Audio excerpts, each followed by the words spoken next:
Price the Lord. Hallelujah.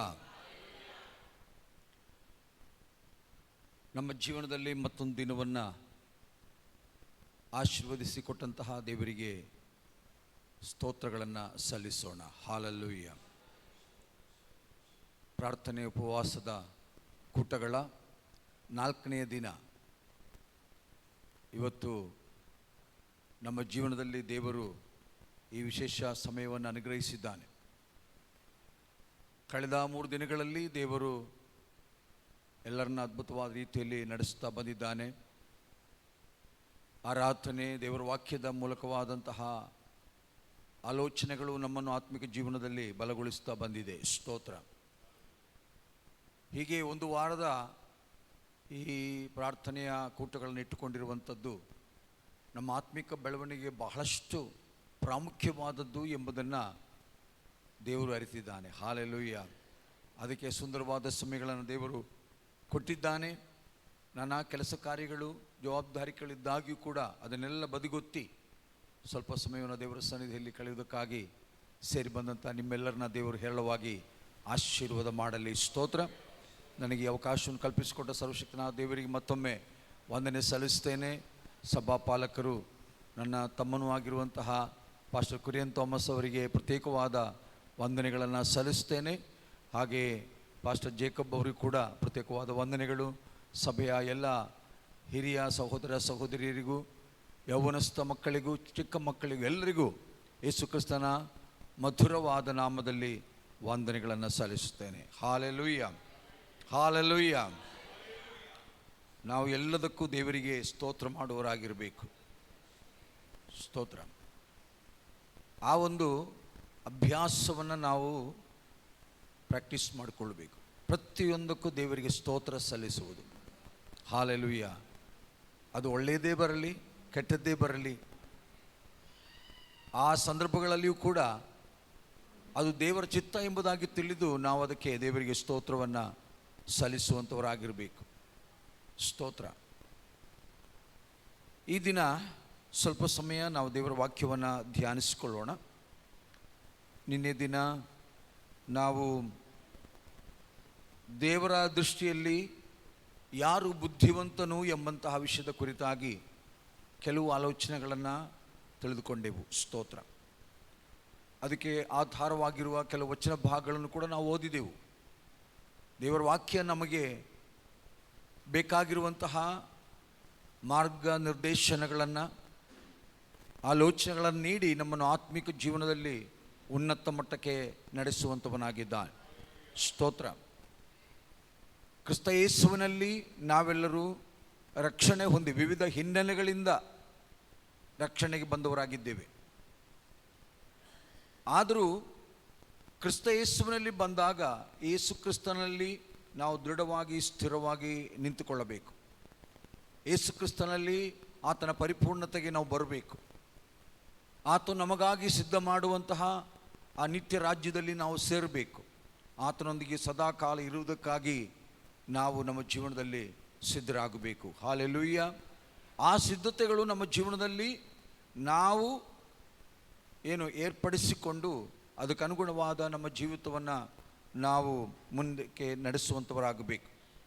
ಪ್ರಾರ್ಥನಾ ಪೂರ್ವಕವಾಗಿ ದೇವರ ಸನ್ನಿಧಾನದಲ್ಲಿ ನಾವು ಇರೋಣ. ಒಂದು ವಚನ ಭಾಗ ಓದಿಕೊಳ್ಳೋಣ. ಒಂದು ಪೂರ್ವಕಾಲ ವೃತ್ತಾಂತ, ಫಸ್ಟ್ ಕ್ರಾನಿಕಲ್ಸ್, 1 ದಿನವೃತ್ತಾಂತಂ 13ನೇ ಅಧ್ಯಾಯ, ಚಾಪ್ಟರ್ 13 ವರ್ಸ್ 14.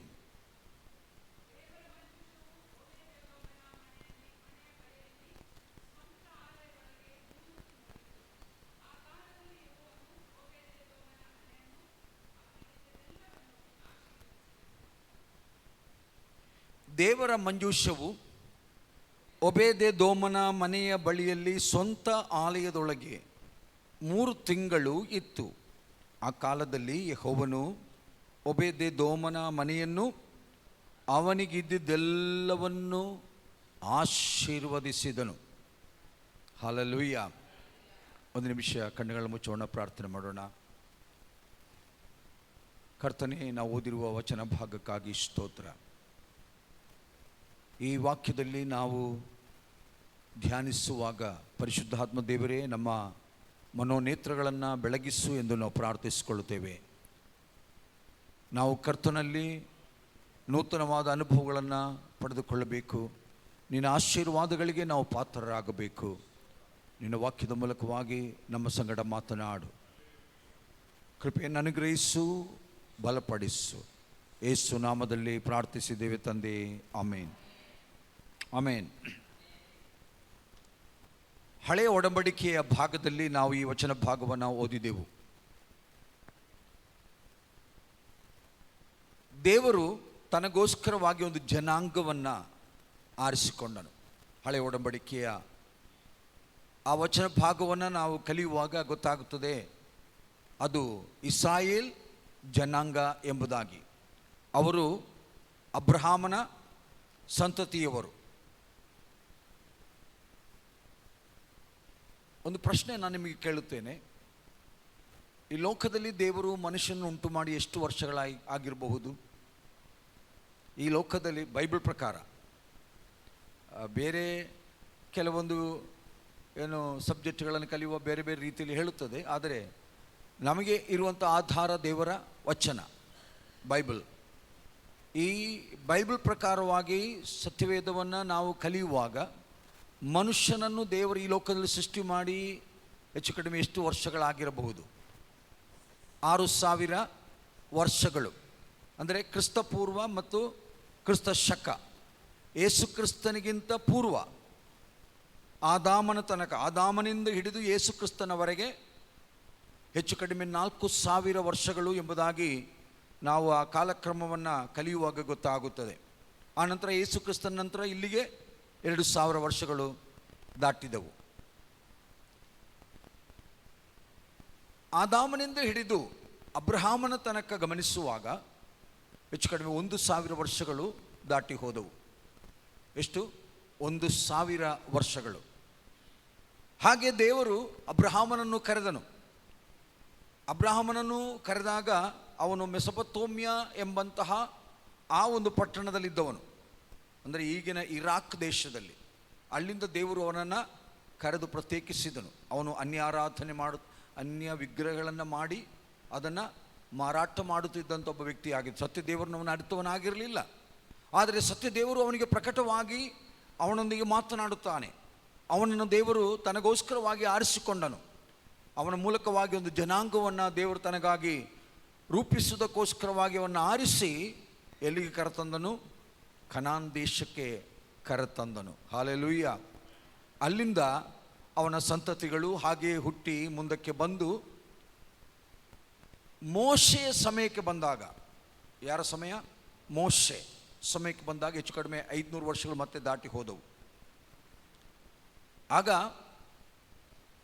ಸುಮಾರು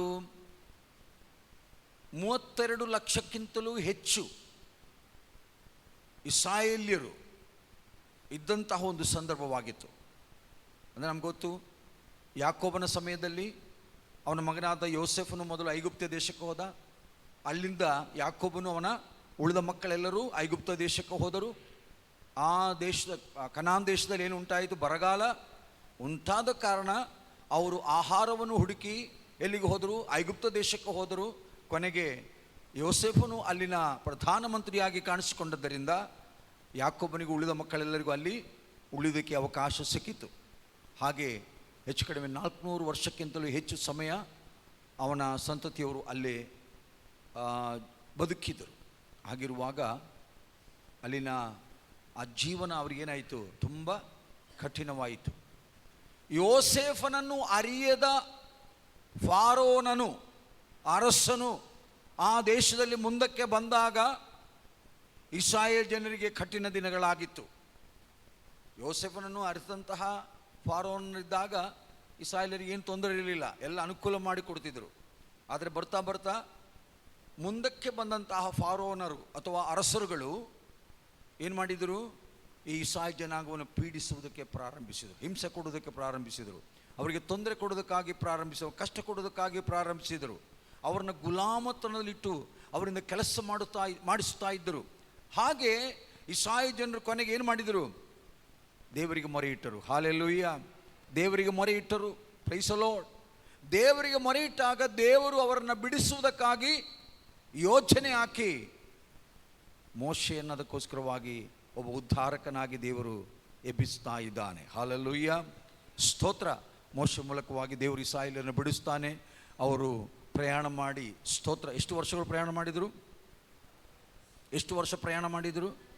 ಕನಾನ್ ದೇಶಕ್ಕೆ ತಲುಪುವುದಕ್ಕಾಗಿ, ಐಗುಪ್ತ ದೇಶದಿಂದ ಕನಾನ್ ದೇಶಕ್ಕೆ ತಲುಪುವುದಕ್ಕಾಗಿ 40 ವರ್ಷಗಳು ಅವರು ಪ್ರಯಾಣ ಮಾಡಿದರು. ಹೆಚ್ಚು ಕಡಿಮೆ 42 ಸ್ಥಳಗಳಲ್ಲಿ ಅವರು ಬಿಡಾರ ಹೂಡಿದರು.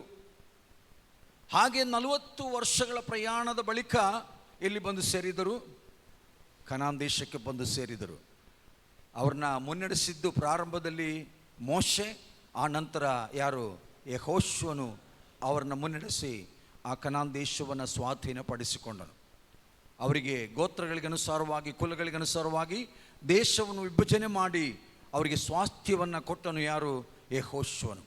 ಯೆಹೋಶುವನ ನಂತರ ಇಸ್ರಾಯೇಲರನ್ನ ಮುನ್ನಡೆಸುವುದಕ್ಕಾಗಿ, ಅವರನ್ನ ಆಳುವುದಕ್ಕೋಸ್ಕರವಾಗಿ ಪ್ರತ್ಯೇಕವಾದ ನಾಯಕರು ಆ ರೀತಿಯಲ್ಲಿ ಕಾಣಿಸಿಕೊಂಡಿಲ್ಲ. ದೇವರು ಒಂದೊಂದು ಸಮಯಕ್ಕೆ ಅನುಸಾರವಾಗಿ ಯಾರನ್ನ ಎಬ್ಬಿಸಿದನು? ನ್ಯಾಯಸ್ಥಾಪಕರುಗಳನ್ನು ಎಬ್ಬಿಸಿದನು. ಯಾರನ್ನ ಎಬ್ಬಿಸಿದನು? ನ್ಯಾಯಸ್ಥಾಪಕಗಳನ್ನು ಎಬ್ಬಿಸಿದನು. ಉಳಿದ ದೇಶಗಳಲ್ಲಿ ಅವರಿಗೆ ಅರಸರುಗಳಿದ್ದರು, ಆದರೆ ಇಸ್ರಾಯೇಲರಲ್ಲಿ ಯಾರು ಇರಲಿಲ್ಲ? ಅರಸರುಗಳಿರಲಿಲ್ಲ. ಆದರೆ ಬೇರೆ ಕಡೆಯಿಂದ ಅವರಿಗೆ ತೊಂದರೆಗಳಾದಾಗ, ವೈರಿಗಳು ಅವರನ್ನ ಆಕ್ರಮಣ ಮಾಡಿ ಅವರನ್ನ ಹಿಂಸೆಪಡಿಸೋದಕ್ಕೆ ಬಂದಾಗ ಅವರಿಂದ ಬಿಡಿಸುವುದಕ್ಕಾಗಿ ದೇವರು ಸಮಯಗಳಲ್ಲಿ ಯಾರನ್ನು ಎಬ್ಬಿಸಿದನು? ನ್ಯಾಯಸ್ಥಾಪಕಗಳನ್ನು ಎಬ್ಬಿಸಿದನು. Praise the Lord. ಹಾಗೆ ಇಸ್ರಾಯೇಲ್ಯರ ಕೊನೆಯ ನ್ಯಾಯಸ್ಥಾಪಕ ಯಾರಾಗಿದ್ದನು? ಸುಮಾರು 17 ಮಂದಿ ನ್ಯಾಯಸ್ಥಾಪಕಗಳಿದ್ದರು. ಅದರಲ್ಲಿ ಕೊನೆಯವನು ಯಾರು? ಸಾಮುವೇಲ. ಸ್ತೋತ್ರ. ಅವನು ಯಾಜಕನೂ ಆಗಿದ್ದನು, ಅದೇ ಸಮಯದಲ್ಲಿ ನ್ಯಾಯಸ್ಥಾಪಕನೂ ಆಗಿದ್ದನು. ಸಾಮುವೇಲನು ಸಣ್ಣವನಾಗಿದ್ದಾಗ ಅಲ್ಲಿ ಒಬ್ಬ ಯಾಜಕನಿದ್ದ. ಅಂದರೆ ಇಸ್ರಾಯೇಲ್ಯರ ಒಬ್ಬ ನ್ಯಾಯಸ್ಥಾಪಕನಾಗಿ, ಒಬ್ಬ ಯಾಜಕನಾಗಿ ಅಲ್ಲಿ ಕಾರ್ಯನಿರ್ವಹಿಸುತ್ತಿದ್ದ ಒಬ್ಬ ವ್ಯಕ್ತಿ ಇದೆ. ಯಾರು ಗೊತ್ತಾ? ಪುರೋಹಿತನಾದ ಏಲಿ, ಯಾಜಕನಾದ ಏಲಿ. ಅವನ ಕಾಲದಲ್ಲಿ ಇಸ್ರಾಯೇಲರಿಗೆ ವಿರುದ್ಧವಾಗಿ ಬಂದಂತಹ ಆ ವೈರಿ, ಶಕ್ತಿಯುತವಾದ ವೈರಿ ಯಾರಾಗಿದ್ದರೆಂದರೆ ಫಿಲಿಸ್ಟಿಯರು. ಒಂದು ಸಾರಿ ಇವರ ಮೇಲೆ ದಂಡೆತ್ತಿ ಬಂದರು. ಆ ಸಮಯಗಳಲ್ಲಿ ಇಸ್ರಾಯೇಲ್ ಜನರು ತಾವು ಯುದ್ಧಕ್ಕೆ ಹೋಗುವಾಗ ದೇವರ ಮಂಜೂಷವನ್ನು ಸಹ ಕೆಲವು ಸಂದರ್ಭಗಳು ಹೊತ್ತುಕೊಂಡು ಹೋಗ್ತಾ ಇದ್ದರು. ದೇವರ ಮಂಜೂಷ ಅಂದಾಗ ದೇವರ ಸಾನ್ನಿಧ್ಯ ಅವರ ಜೊತೆಯಲ್ಲಿ ಹೋಗುತ್ತಿರುವ ಹಾಗೇನೆ ಪರಿಶುದ್ಧವಾದ ದೇವರ ಪ್ರಸನ್ನತೆ ಇಳಿದು ಬರುವಂತಹ ಆ ಮಂಜೂಷವನ್ನು ಅವರು ಹೊತ್ತುಕೊಂಡು ಮುಂದೆ ಸಾಗುವಾಗ ದೇವರು ಅವರ ಸಂಗಡ ಇದ್ದು ಅವರಿಗೋಸ್ಕರವಾಗಿ ಯುದ್ಧ ಮಾಡಿ ಆ ಯುದ್ಧದಲ್ಲಿ ಅವರಿಗೆ ಜಯವನ್ನು ಕೊಡುತ್ತಾ ಇದ್ದಾನೆ. ಸ್ತೋತ್ರ. ಅದು ಅವರ ನಂಬಿಕೆ. ಹಾಗೆ ಅವರು ಆ ನಂಬಿಕೆಯಿಂದ ಮಂಜೂಷವನ್ನು ಹೊತ್ತುಕೊಂಡು ಹೋಗಿದ್ದರು.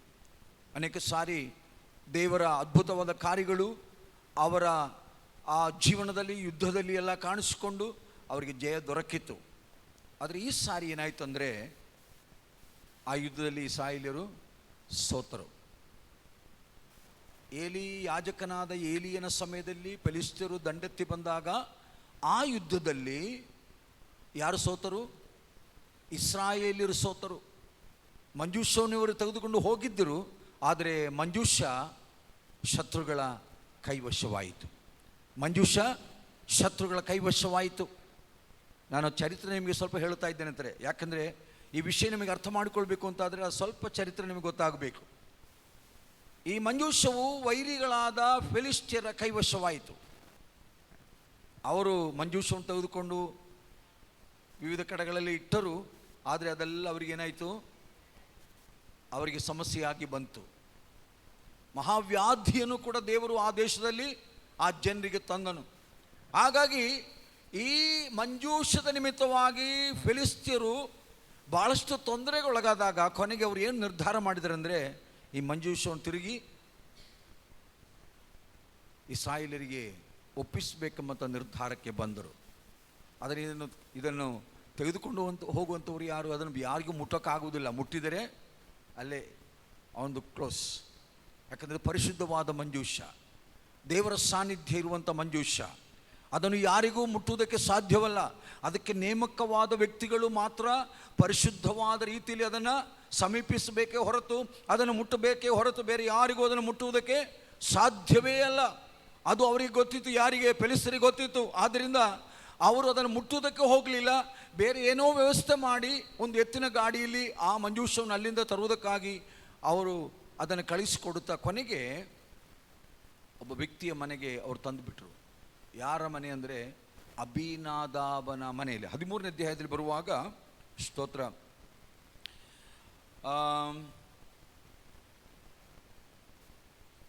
ಅದರ 3ನೇ ವಚನ ನೋಡ್ರಿ.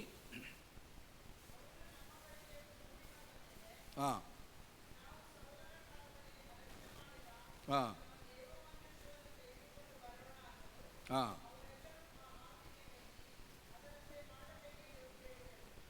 ಓಕೆ. ಅದರ 7ನೇ ವಚನದಲ್ಲಿ ನೋಡುವಾಗ, ಅವರು ದೇವ ಮಂಜೂಷವನ್ನು ಅಬೀನಾದಾಬನ ಮನೆಯಿಂದ ಹೊರಗೆ ತಂದರು ಎಂಬುದಾಗಿ ನೋಡುತ್ತೇವೆ. ಸ್ತೋತ್ರ. ಇಲ್ಲಿ ಈ ಮಂಜೂಷ ಫಿಲಿಷ್ಟಿಯರು ತಂದು ಅಬೀನಾದಾಬನ ಮನೆಯಲ್ಲಿ ಇಟ್ಟಿದ್ದರು. ಅದು ಸುಮಾರು ವರ್ಷಗಳಿಂದ ಯಾರ ಮನೆಯಲ್ಲಿದೆ? ಅಬೀನಾದಾಬನ ಮನೆಯಲ್ಲಿದೆ ದೇವರ ಮಂಜೂಷ. ಅದು ಇಸ್ರಾಯೇಲ್ಯರ ಅರಸನಾದ ಮೊದಲನೇ ಅರಸನು ಯಾರು? ಇಸ್ರಾಯೇಲ್ಯರ ಮೊದಲ ಅರಸನು ಸೌಲನು. ಸೌಲನ ಕಾಲದಲ್ಲಿಯೂ ಕೂಡ ಈ ಮಂಜೂಷವು ಯಾರ ಮನೆಯಲ್ಲಿತ್ತು? ಅಬೀನಾದಾಬನ ಮನೆಯಲ್ಲಿ ಇತ್ತು. ಆದರೆ ಆ ಅಬೀನಾದಾಬನ ಮನೆಯಿಂದ ದೇವರ ಮಂಜೂಷವನ್ನು ಜೆರುಸಲೇಮಿಗೆ ತರುವುದಕ್ಕೆ ಸೌಲನು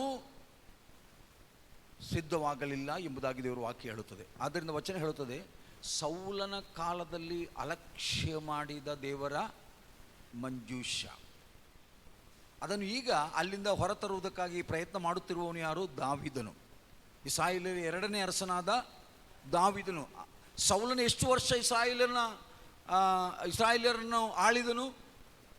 40 ವರ್ಷಗಳು ಇಸ್ರಾಯೇಲ್ಯರನ್ನು ಆಳಿದನು ಸೌಲನು. ಈ 40 ವರ್ಷಗಳು ಕೂಡ ಈ ಮಂಜೂಷವು ಯಾರ ಮನೆಯಲ್ಲಿದೆ? ಅಬೀನಾದಾಬನ ಮನೆಯಲ್ಲಿದೆ. ಅಲ್ಲಿಂದ ಹೊರತರುವುದಕ್ಕಾಗಿ ಬೇರೆ ಅದಕ್ಕೋಸ್ಕರವಾಗಿ ಒಂದು ಸ್ಥಳವನ್ನು ಸಿದ್ಧಪಡಿಸಿ ಆ ದೇವರ ಮಂಜೂಷವನ್ನು ಬಹಳಷ್ಟು ಗೌರವದಿಂದ ಘನತೆಯಿಂದ ಇಟ್ಟುಕೊಳ್ಳುವುದಕ್ಕಾಗಿ ಅವನು ಮನಸ್ಸು ಮಾಡಲಿಲ್ಲ. ಯಾರು? ಸೌಲನು. ಅದನ್ನು ಅಲಕ್ಷ್ಯ ಮಾಡಿದನು. ಈ ದಿನಗಳಲ್ಲಿ ನಾವು ಗಮನಿಸುತ್ತೇವೆ, ಅನೇಕರು ದೇವರ ಕಾರ್ಯಗಳಲ್ಲಿ ಅಲಕ್ಷ್ಯ ಭಾವನೆಯನ್ನು ಹೊಂದಿದವರಾಗಿರುತ್ತಾರೆ. ಸ್ತೋತ್ರ. ದೇವರ ವಿಷಯದಲ್ಲಿ ನಾವು ಯಾವತ್ತೂ ಅಲಕ್ಷ್ಯ ಭಾವನೆ ತೋರಬಾರದು. ಅದಕ್ಕೆ ಹೆಚ್ಚಿನ ಪ್ರಾಧಾನ್ಯತೆ ನಾವು ಕೊಡುವಂಥವರಾಗಬೇಕು. ಹೆಚ್ಚಿನ ಮಹತ್ವವನ್ನು ನಾವು ಕೊಡಬೇಕು. ಅದನ್ನು ಕಡೆಗಣಿಸಬಾರದು. ಅದಕ್ಕೆ ಗಮನ ಹರಿಸದೆ ಹೋಗಬಾರದು. ಮೂಲೆ ಗುಂಪು ಮಾಡಬಾರದು.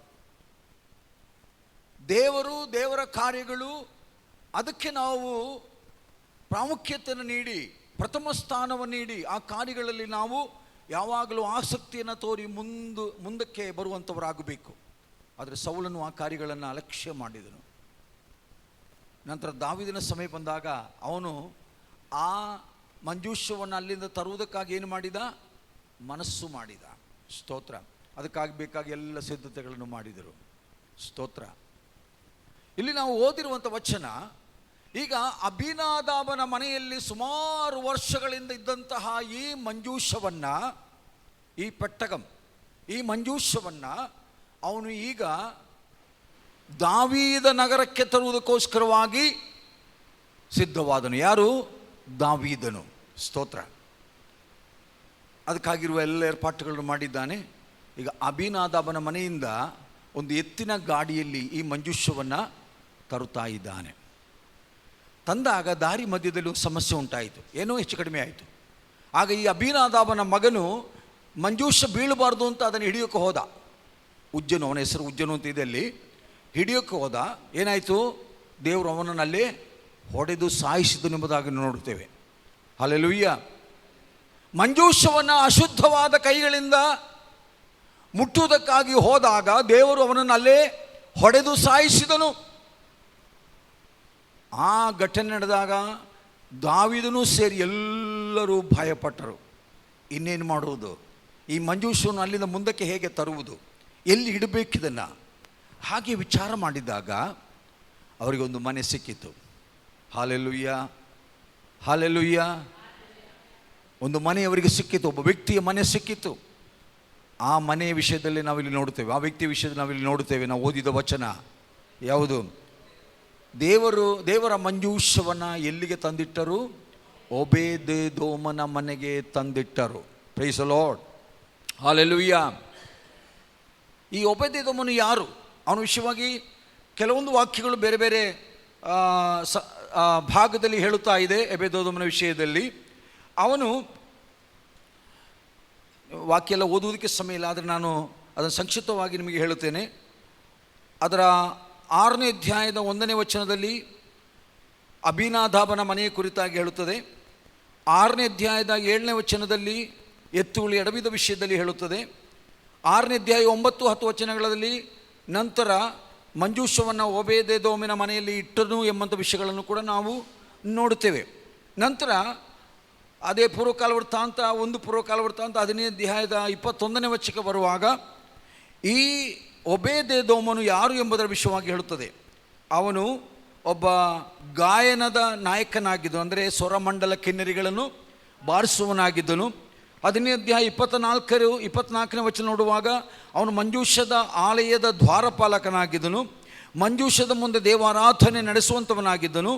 ಇವನು ಲೇವಿ ಕುಟುಂಬದವನು. 26ನೇ ಅಧ್ಯಾಯಕ್ಕೆ ಬರುವಾಗ, 1 ಪೂರ್ವಕಾಲ ವೃತ್ತಾಂತ 26ನೇ ಅಧ್ಯಾಯಕ್ಕೆ ಬರುವಾಗ 1-9 ವಚನ ನೋಡುವಾಗ ಇವನು ಲೇವಿ ಕುಟುಂಬದವನು, ಕೊರಹಿಯರ ವರ್ಗಕ್ಕೆ ಸೇರಿದವನು. ಇವನಿಗೆ 8 ಜನ ಮಕ್ಕಳು.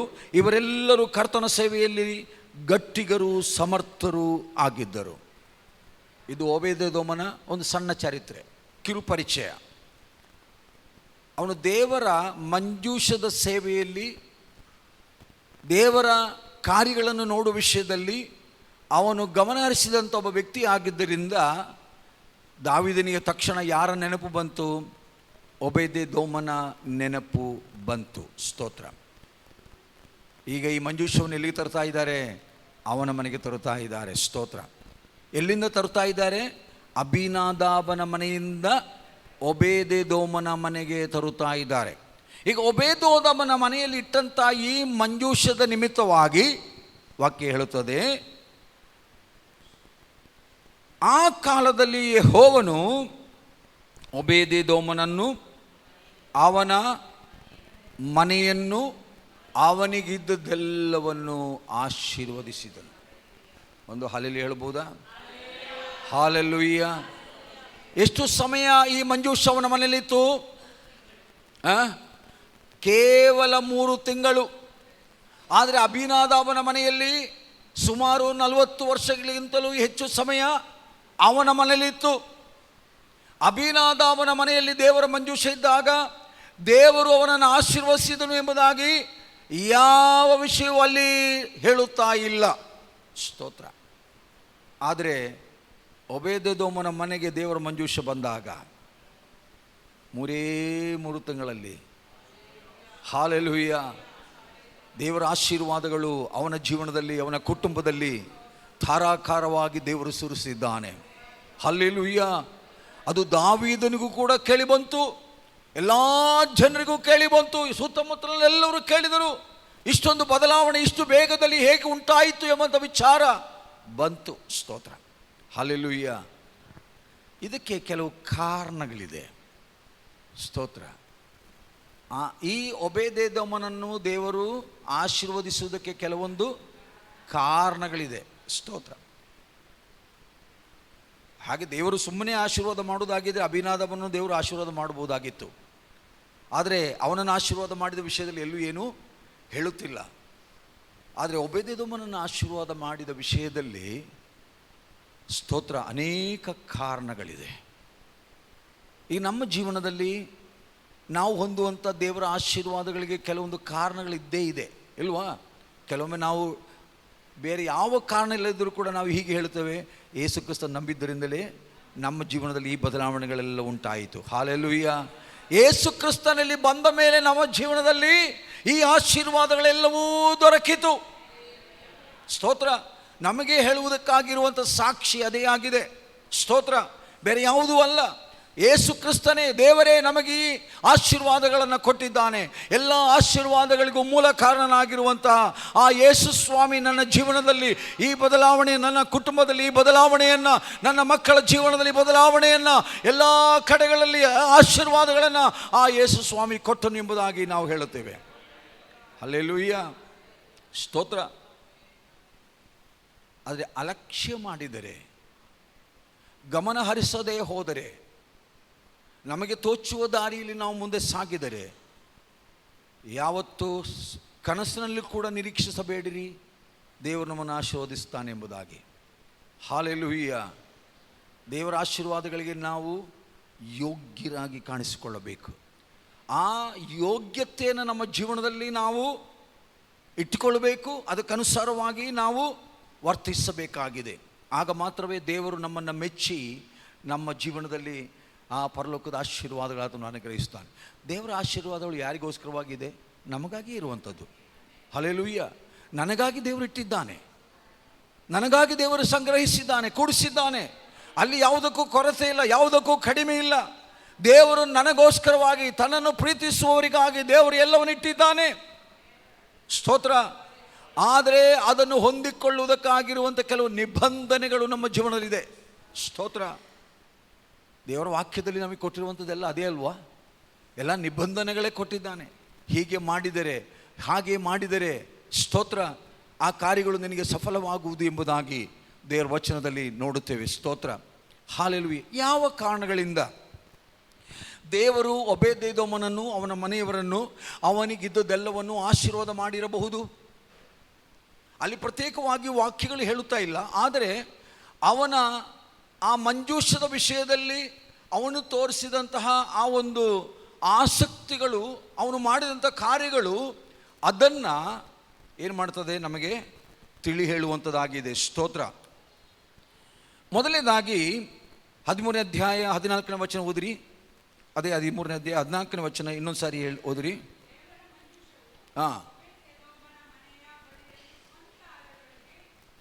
ಅಲ್ಲಿ ಒಂದು ಪದಪ್ರಯೋಗ ಗಮನಿಸಿರಿ. ಓಬೇದೆದೋಮನ ಮನೆಯೊಳಗೆ ಸ್ವಂತ ಆಲಯದಲ್ಲಿ ದೇವರ ಮಂಜೂಷವನ್ನು ಇಟ್ಟನು. ಸ್ತೋತ್ರ. ಹಲ್ಲೆಲೂಯಾ. ಅಂದರೆ ಓಬೇದೆದೋಮನ ಮನೆಯೊಳಗೆ ಏನಿತ್ತು? ಒಂದು ಸ್ವಂತ ಆಲಯ ಇತ್ತು, ಒಂದು ಆರಾಧನಾಲಯ ಇತ್ತು, ಒಂದು ಪ್ರಾರ್ಥನಾಲಯ ಇತ್ತು. Praise the Lord. ಹಲ್ಲೆಲೂಯಾ. ದೇವರಿಗಾಗಿ ಮೀಸಲಾಗಿಟ್ಟಂಥ ಒಂದು ಪ್ರಾರ್ಥನಾಲಯ. ಸಾಮಾನ್ಯವಾಗಿ ನಮ್ಮ ಕ್ರೈಸ್ತರಲ್ಲಿ ಬಹಳ ಕಡಿಮೆ ಅದು. ಆದರೆ ಅನ್ಯರಲ್ಲಿ, ಹಿಂದೂಗಳಲ್ಲೆಲ್ಲ ಅವರು ಮನೆ ಕಟ್ಟುವಾಗ ಒಂದು ಸಣ್ಣ ಪೂಜಾ ಕೋಣೆ ಎಂಬುದಾಗಿ ಮಾಡುತ್ತಾರೆ. ಅವರು ಕೆಲವೊಂದು ಮೂರ್ತಿಗಳನ್ನೆಲ್ಲ ಅಲ್ಲಿ ಇಟ್ಟು ಅದನ್ನು ಪೂಜೆ ಮಾಡುತ್ತಾರೆ. ಆದರೆ ಕ್ರೈಸ್ತರು ಅಂಥ ವಿಷಯಗಳು ಹೆಚ್ಚು ಗಮನ ಹರಿಸುವುದಿಲ್ಲ. ನಮಗೆ ಪ್ರತ್ಯೇಕವಾದ ಕೋಣೆ ಇರಬೇಕು ಅಂತೇನಿಲ್ಲ, ಆದರೆ ನಮ್ಮ ಮನೆ ಪೂರ್ತಿಯಾಗಿ ದೇವರ ಆಲಯವಾಗಿ ಮಾರ್ಪಾಟಾಗಬೇಕು. Praise the Lord. ಹಲ್ಲೆಲೂಯಾ. ಪೂರ್ಣವಾಗಿ ದೇವರ ಆರಾಧನೆಗೆ ಮೀಸಲಾಗಿಟ್ಟಂಥ ಒಂದು ಮನೆ ನಮ್ಮದಾಗಿರಬೇಕು. ಸ್ತೋತ್ರ. ಹಲ್ಲೆಲೂಯಾ. ನಾನು, ನನಗಿರುವುದೆಲ್ಲವೂ ಸಮಸ್ತವು ದೇವರಿಗೆ ಮೀಸಲಾಗಿರಬೇಕು. ದೇವರಿಗೆ ನಾವು ಡೆಡಿಕೇಶನ್ ಮಾಡುವಾಗ, ನಾವು ಮನೆ ಕಟ್ಟುವಾಗ ಡೆಡಿಕೇಶನ್ ಇಟ್ಟುಕೊಳ್ಳೋದಲ್ವಾ? ಸ್ತೋತ್ರ. ಅದು ದೇವರ ಮಹಿಮೆಗಾಗಿ ಪ್ರತ್ಯೇಕಿಸಿಕೊಂಡಿದ್ದೇನೆ. ನಾನು ಇಲ್ಲಿ ಬದುಕಿರುವಷ್ಟು ಕಾಲ, ನನ್ನ ಮಕ್ಕಳು ಈ ಮನೆಯಲ್ಲಿ ಬದುಕಿರುವಷ್ಟು ಕಾಲ, ಈ ಮನೆ ಪೂರ್ಣವಾಗಿ ನಮ್ಮ ದೇವರಿಗೆ ಮೀಸಲಾದದ್ದು ಎಂಬುದಾಗಿ ಸಮರ್ಪಣೆ ಮಾಡಿರುವಂಥ ಒಂದು ಅನುಭವದು. ಸ್ತೋತ್ರ. ಹಲ್ಲೆಲೂಯಾ. ಓಬೇದೆದೋಮನ ಮನೆಯಲ್ಲಿ ದೇವರಿಗಾಗಿ ದೇವರ ಒಂದು ಆಲಯ ಎಂಬುದಾಗಿ ಅಲ್ಲಿ ಆತನು ಸಿದ್ಧಪಡಿಸಿದ್ದನು. ಸ್ತೋತ್ರ. ಈಗ ಮಂಜೂಷವನ್ನು ತಂದಾಗ ಇಡುವುದಕ್ಕೆ ಬೇರೆ ಏನು ಸಿದ್ಧತೆಗಳು ಮಾಡಬೇಕಾಗಿರಲಿಲ್ಲ. ಯಾಕಂದರೆ ಆಲ್ರೆಡಿ ಅಲ್ಲಿ ಆಲಯ ರೆಡಿಯಾಗಿತ್ತು. ಸ್ತೋತ್ರ.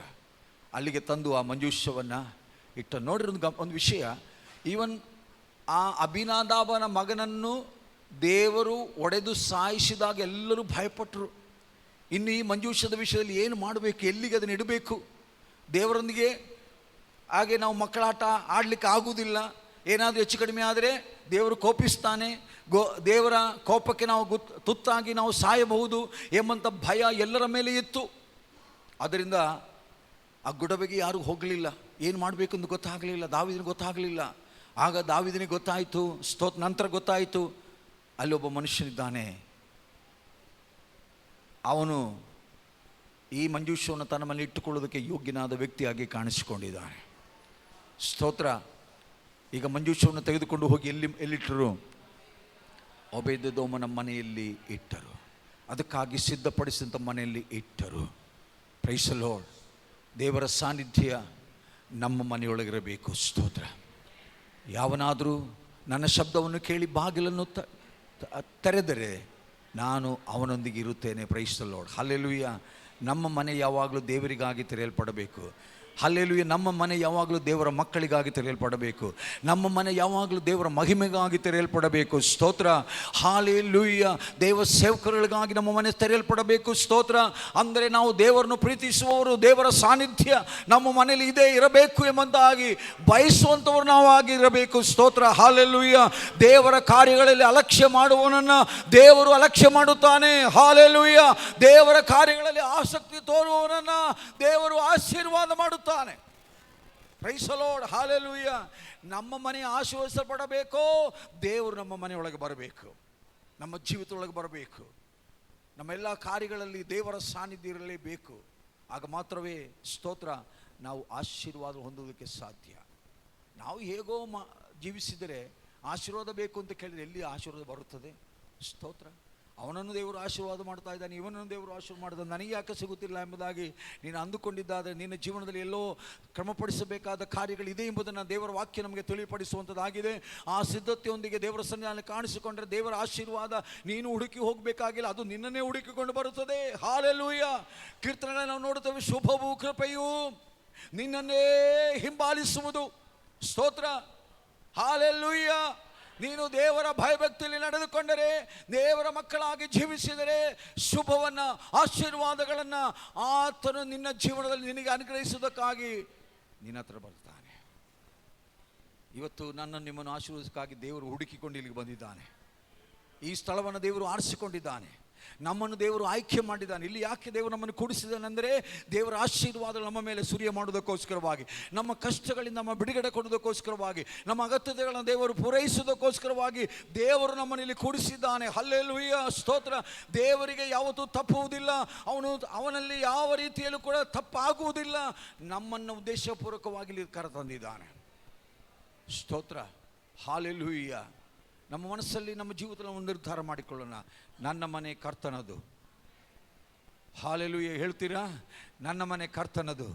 ಅದು ಕರ್ತನ ನನಗೆ ಕೊಟ್ಟಿದ್ದು, ಅದು ಕರ್ತನಿಗಾಗಿ ನಾನು ಮೀಸಲಾಗಿಟ್ಟಿದ್ದೇನೆ, ಅದು ಕರ್ತನ ಆರಾಧನೆಗೋಸ್ಕರವಾಗಿ ಮೀಸಲಾಗಿಟ್ಟಿದ್ದೇನೆ, ಕರ್ತನ ನಾಮದ ಮಹಿಮೆಗೋಸ್ಕರವಾಗಿ ಮೀಸಲಾಗಿಟ್ಟಿದ್ದೇನೆ. ಅನೇಕರಿಗೆ ಒಂದು ಆಶೀರ್ವಾದವಾಗುವ ಮನೆಯಾಗಿ ನನ್ನ ಮನೆಯನ್ನು ನಾನು ಮೀಸಲಾಗಿಟ್ಟಿದ್ದೇನೆ. ಅನೇಕರಿಗೆ ತಂಪು ಕೊಡುವ, ಅನೇಕರಿಗೆ ಆಶ್ವಾಸನೆ ಕೊಡುವ, ಅನೇಕರಿಗೆ ಭರವಸೆ ಕೊಡುವ, ಅನೇಕರಿಗೆ ನಿರೀಕ್ಷೆಯನ್ನು ಕೊಡುವಂತಹ ಒಂದು ಮನೆಯಾಗಿ ನನ್ನ ಮನೆಯನ್ನು ನಾನು ಪ್ರತ್ಯೇಕಿಸಿಕೊಂಡಿದ್ದೇನೆ. ಅದು ದೇವರು ಕೊಟ್ಟ ಮನೆ, ದೇವರ ಮನೆ. ಹಲ್ಲೆಲೂಯಾ.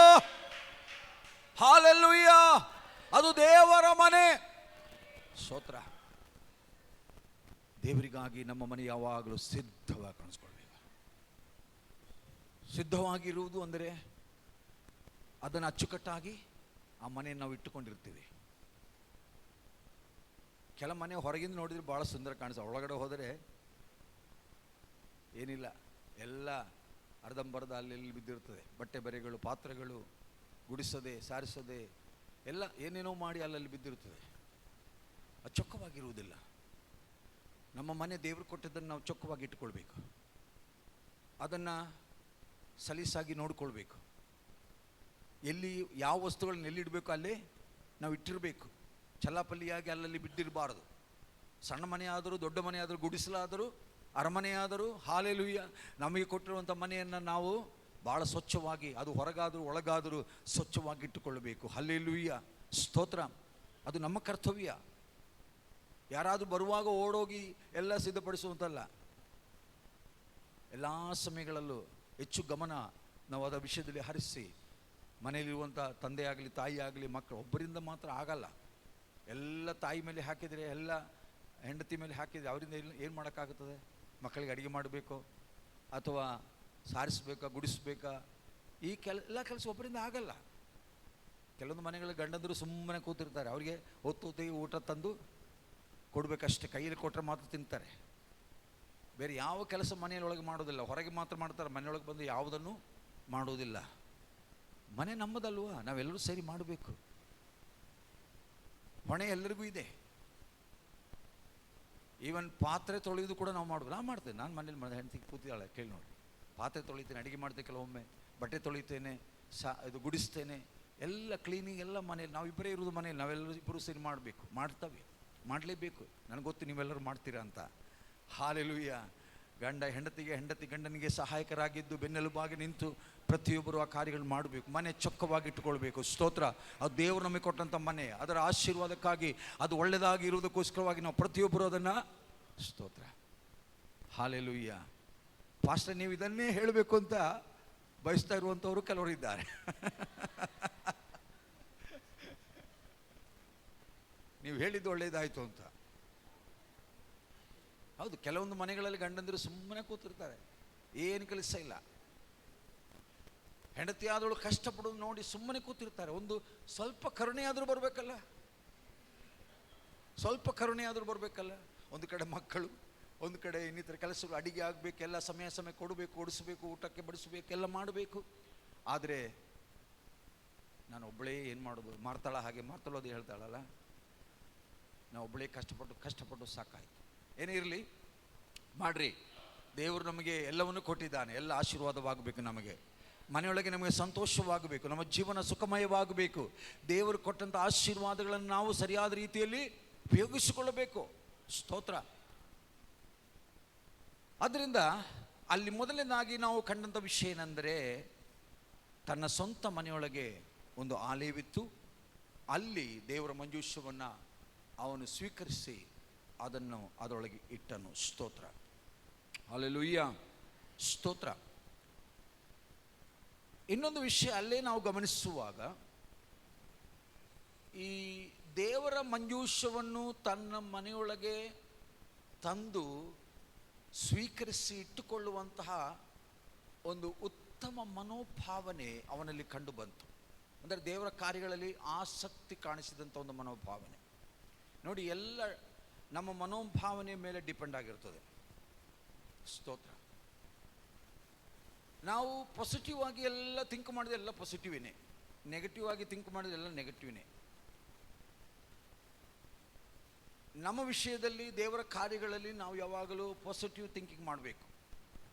ದೇವರಿದ್ದಾನೆ ಅಂತ ನಾವು ನಂಬಿದ್ದೇವೆ, ನನ್ನ ದೇವರು ಅಂತ ನಾವು ನಂಬಿರುವಾಗ ನನ್ನ ಕಾರ್ಯಗಳನ್ನು ದೇವರು ಮಾಡುತ್ತಾನೆ, ನನಗೆ ಆತನು ಯಾವ ರೀತಿಯಲ್ಲೂ ಕೂಡ ಕೇಡು ಮಾಡುವುದಿಲ್ಲ, ದೋಷವಾಗುವುದಿಲ್ಲ ಎಂಬಂಥ ನಂಬಿಕೆ ನಮಗಿದ್ದರೆ, ನಾವು ನನ್ನ ದೇವರು ನನಗೆ ಎಲ್ಲವನ್ನು ಮಾಡುತ್ತಾನೆ, ನನಗೆ ಸೌಖ್ಯ ಉಂಟು, ನನಗೆ ಸಮಸ್ಯೆಗಳು ದೂರವಾಗುತ್ತದೆ, ನನ್ನ ಯೇಸು ಇದ್ದಾನೆ, ನಾನು ಸೋಲುವುದಿಲ್ಲ, ನನಗೆ ಯಾವುದೇ ರೀತಿಯಾದ ತೊಂದರೆ ಉಂಟಾಗುವುದಿಲ್ಲ, ಯೇಸುವಿನ ನಂಬಿಕೆ ಇಟ್ಟಿದ್ದೇನೆ, ನಾನು ಪ್ರಾರ್ಥನೆ ಮಾಡಿದ್ದೇನೆ, ದೇವರ ಕೈಯಲ್ಲಿ ಒಪ್ಪಿಸಿದ್ದೇನೆ, ನನ್ನ ಕಾರ್ಯಗಳನ್ನು ಆತ ನೋಡುತ್ತಾನೆ, ನನಗೆ ಯಾವ ರೀತಿಯಲ್ಲೂ ಯಾವ ರೀತಿಯಾದ ಕೇಡುಗಳು ಉಂಟಾಗುವುದಿಲ್ಲ, ಯೇಸು ನನ್ನೊಂದಿಗಿದ್ದಾನೆ ಎಂಬುದಾಗಿರುವಂತಹ ಆ ಭರವಸೆಯೊಂದಿಗೆ ಪಾಸಿಟಿವ್ ಆಗಿ ನಾವು ಮಾತಾಡಿದರೆ, ನಮ್ಮ ಬಾಯಲ್ಲಿ ಯಾವಾಗಲೂ ಸಕಾರಾತ್ಮಕವಾದ ಪಾಸಿಟಿವ್ ಆಗಿರುವಂಥ ಮಾತುಗಳು ಬರಬೇಕು. ಇಲ್ಲ ಇಲ್ಲ ಇಲ್ಲ ಎಂಬಂಥ ಮಾತು ಬರಕೊಡೋದು, ಆಗುವುದಿಲ್ಲ ಎಂಬ ಮಾತು ಬರಕೊಡೋದು. ಮಾಡುತ್ತೇನೆ ಯೇಸುವಿಗಾಗಿ, ಯೇಸು ನನ್ನೊಂದಿಗಿದ್ದಾನೆ, ಆತನ ಜೀವಿತದಲ್ಲಿ ಎಲ್ಲವೂ ಮಾಡುತ್ತಾನೆ.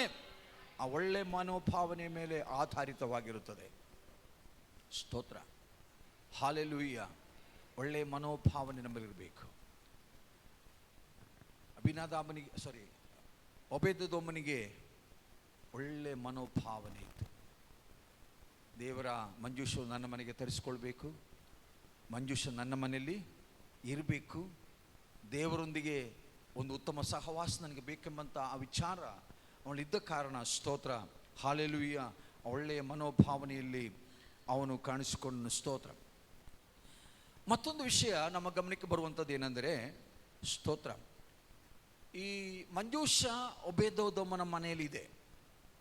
ಇದ್ದ ಕಾರಣ ಅವನಿಗೊಂದು ಅರಿವಿತ್ತು. ಅದೇನೆಂದರೆ, ದೇವರ ಮಂಜೂಷ ನನ್ನ ಮನೆಯಲ್ಲಿ ಇದೆ ಎಂಬಂಥ ಅರಿವು ತನಗೂ ಇತ್ತು, ತನ್ನ ಮಕ್ಕಳಿಗೂ ಇತ್ತು, ತನ್ನ ಕುಟುಂಬದಲ್ಲಿ ಇದ್ದ ಎಲ್ಲರಿಗೂ ಇತ್ತು.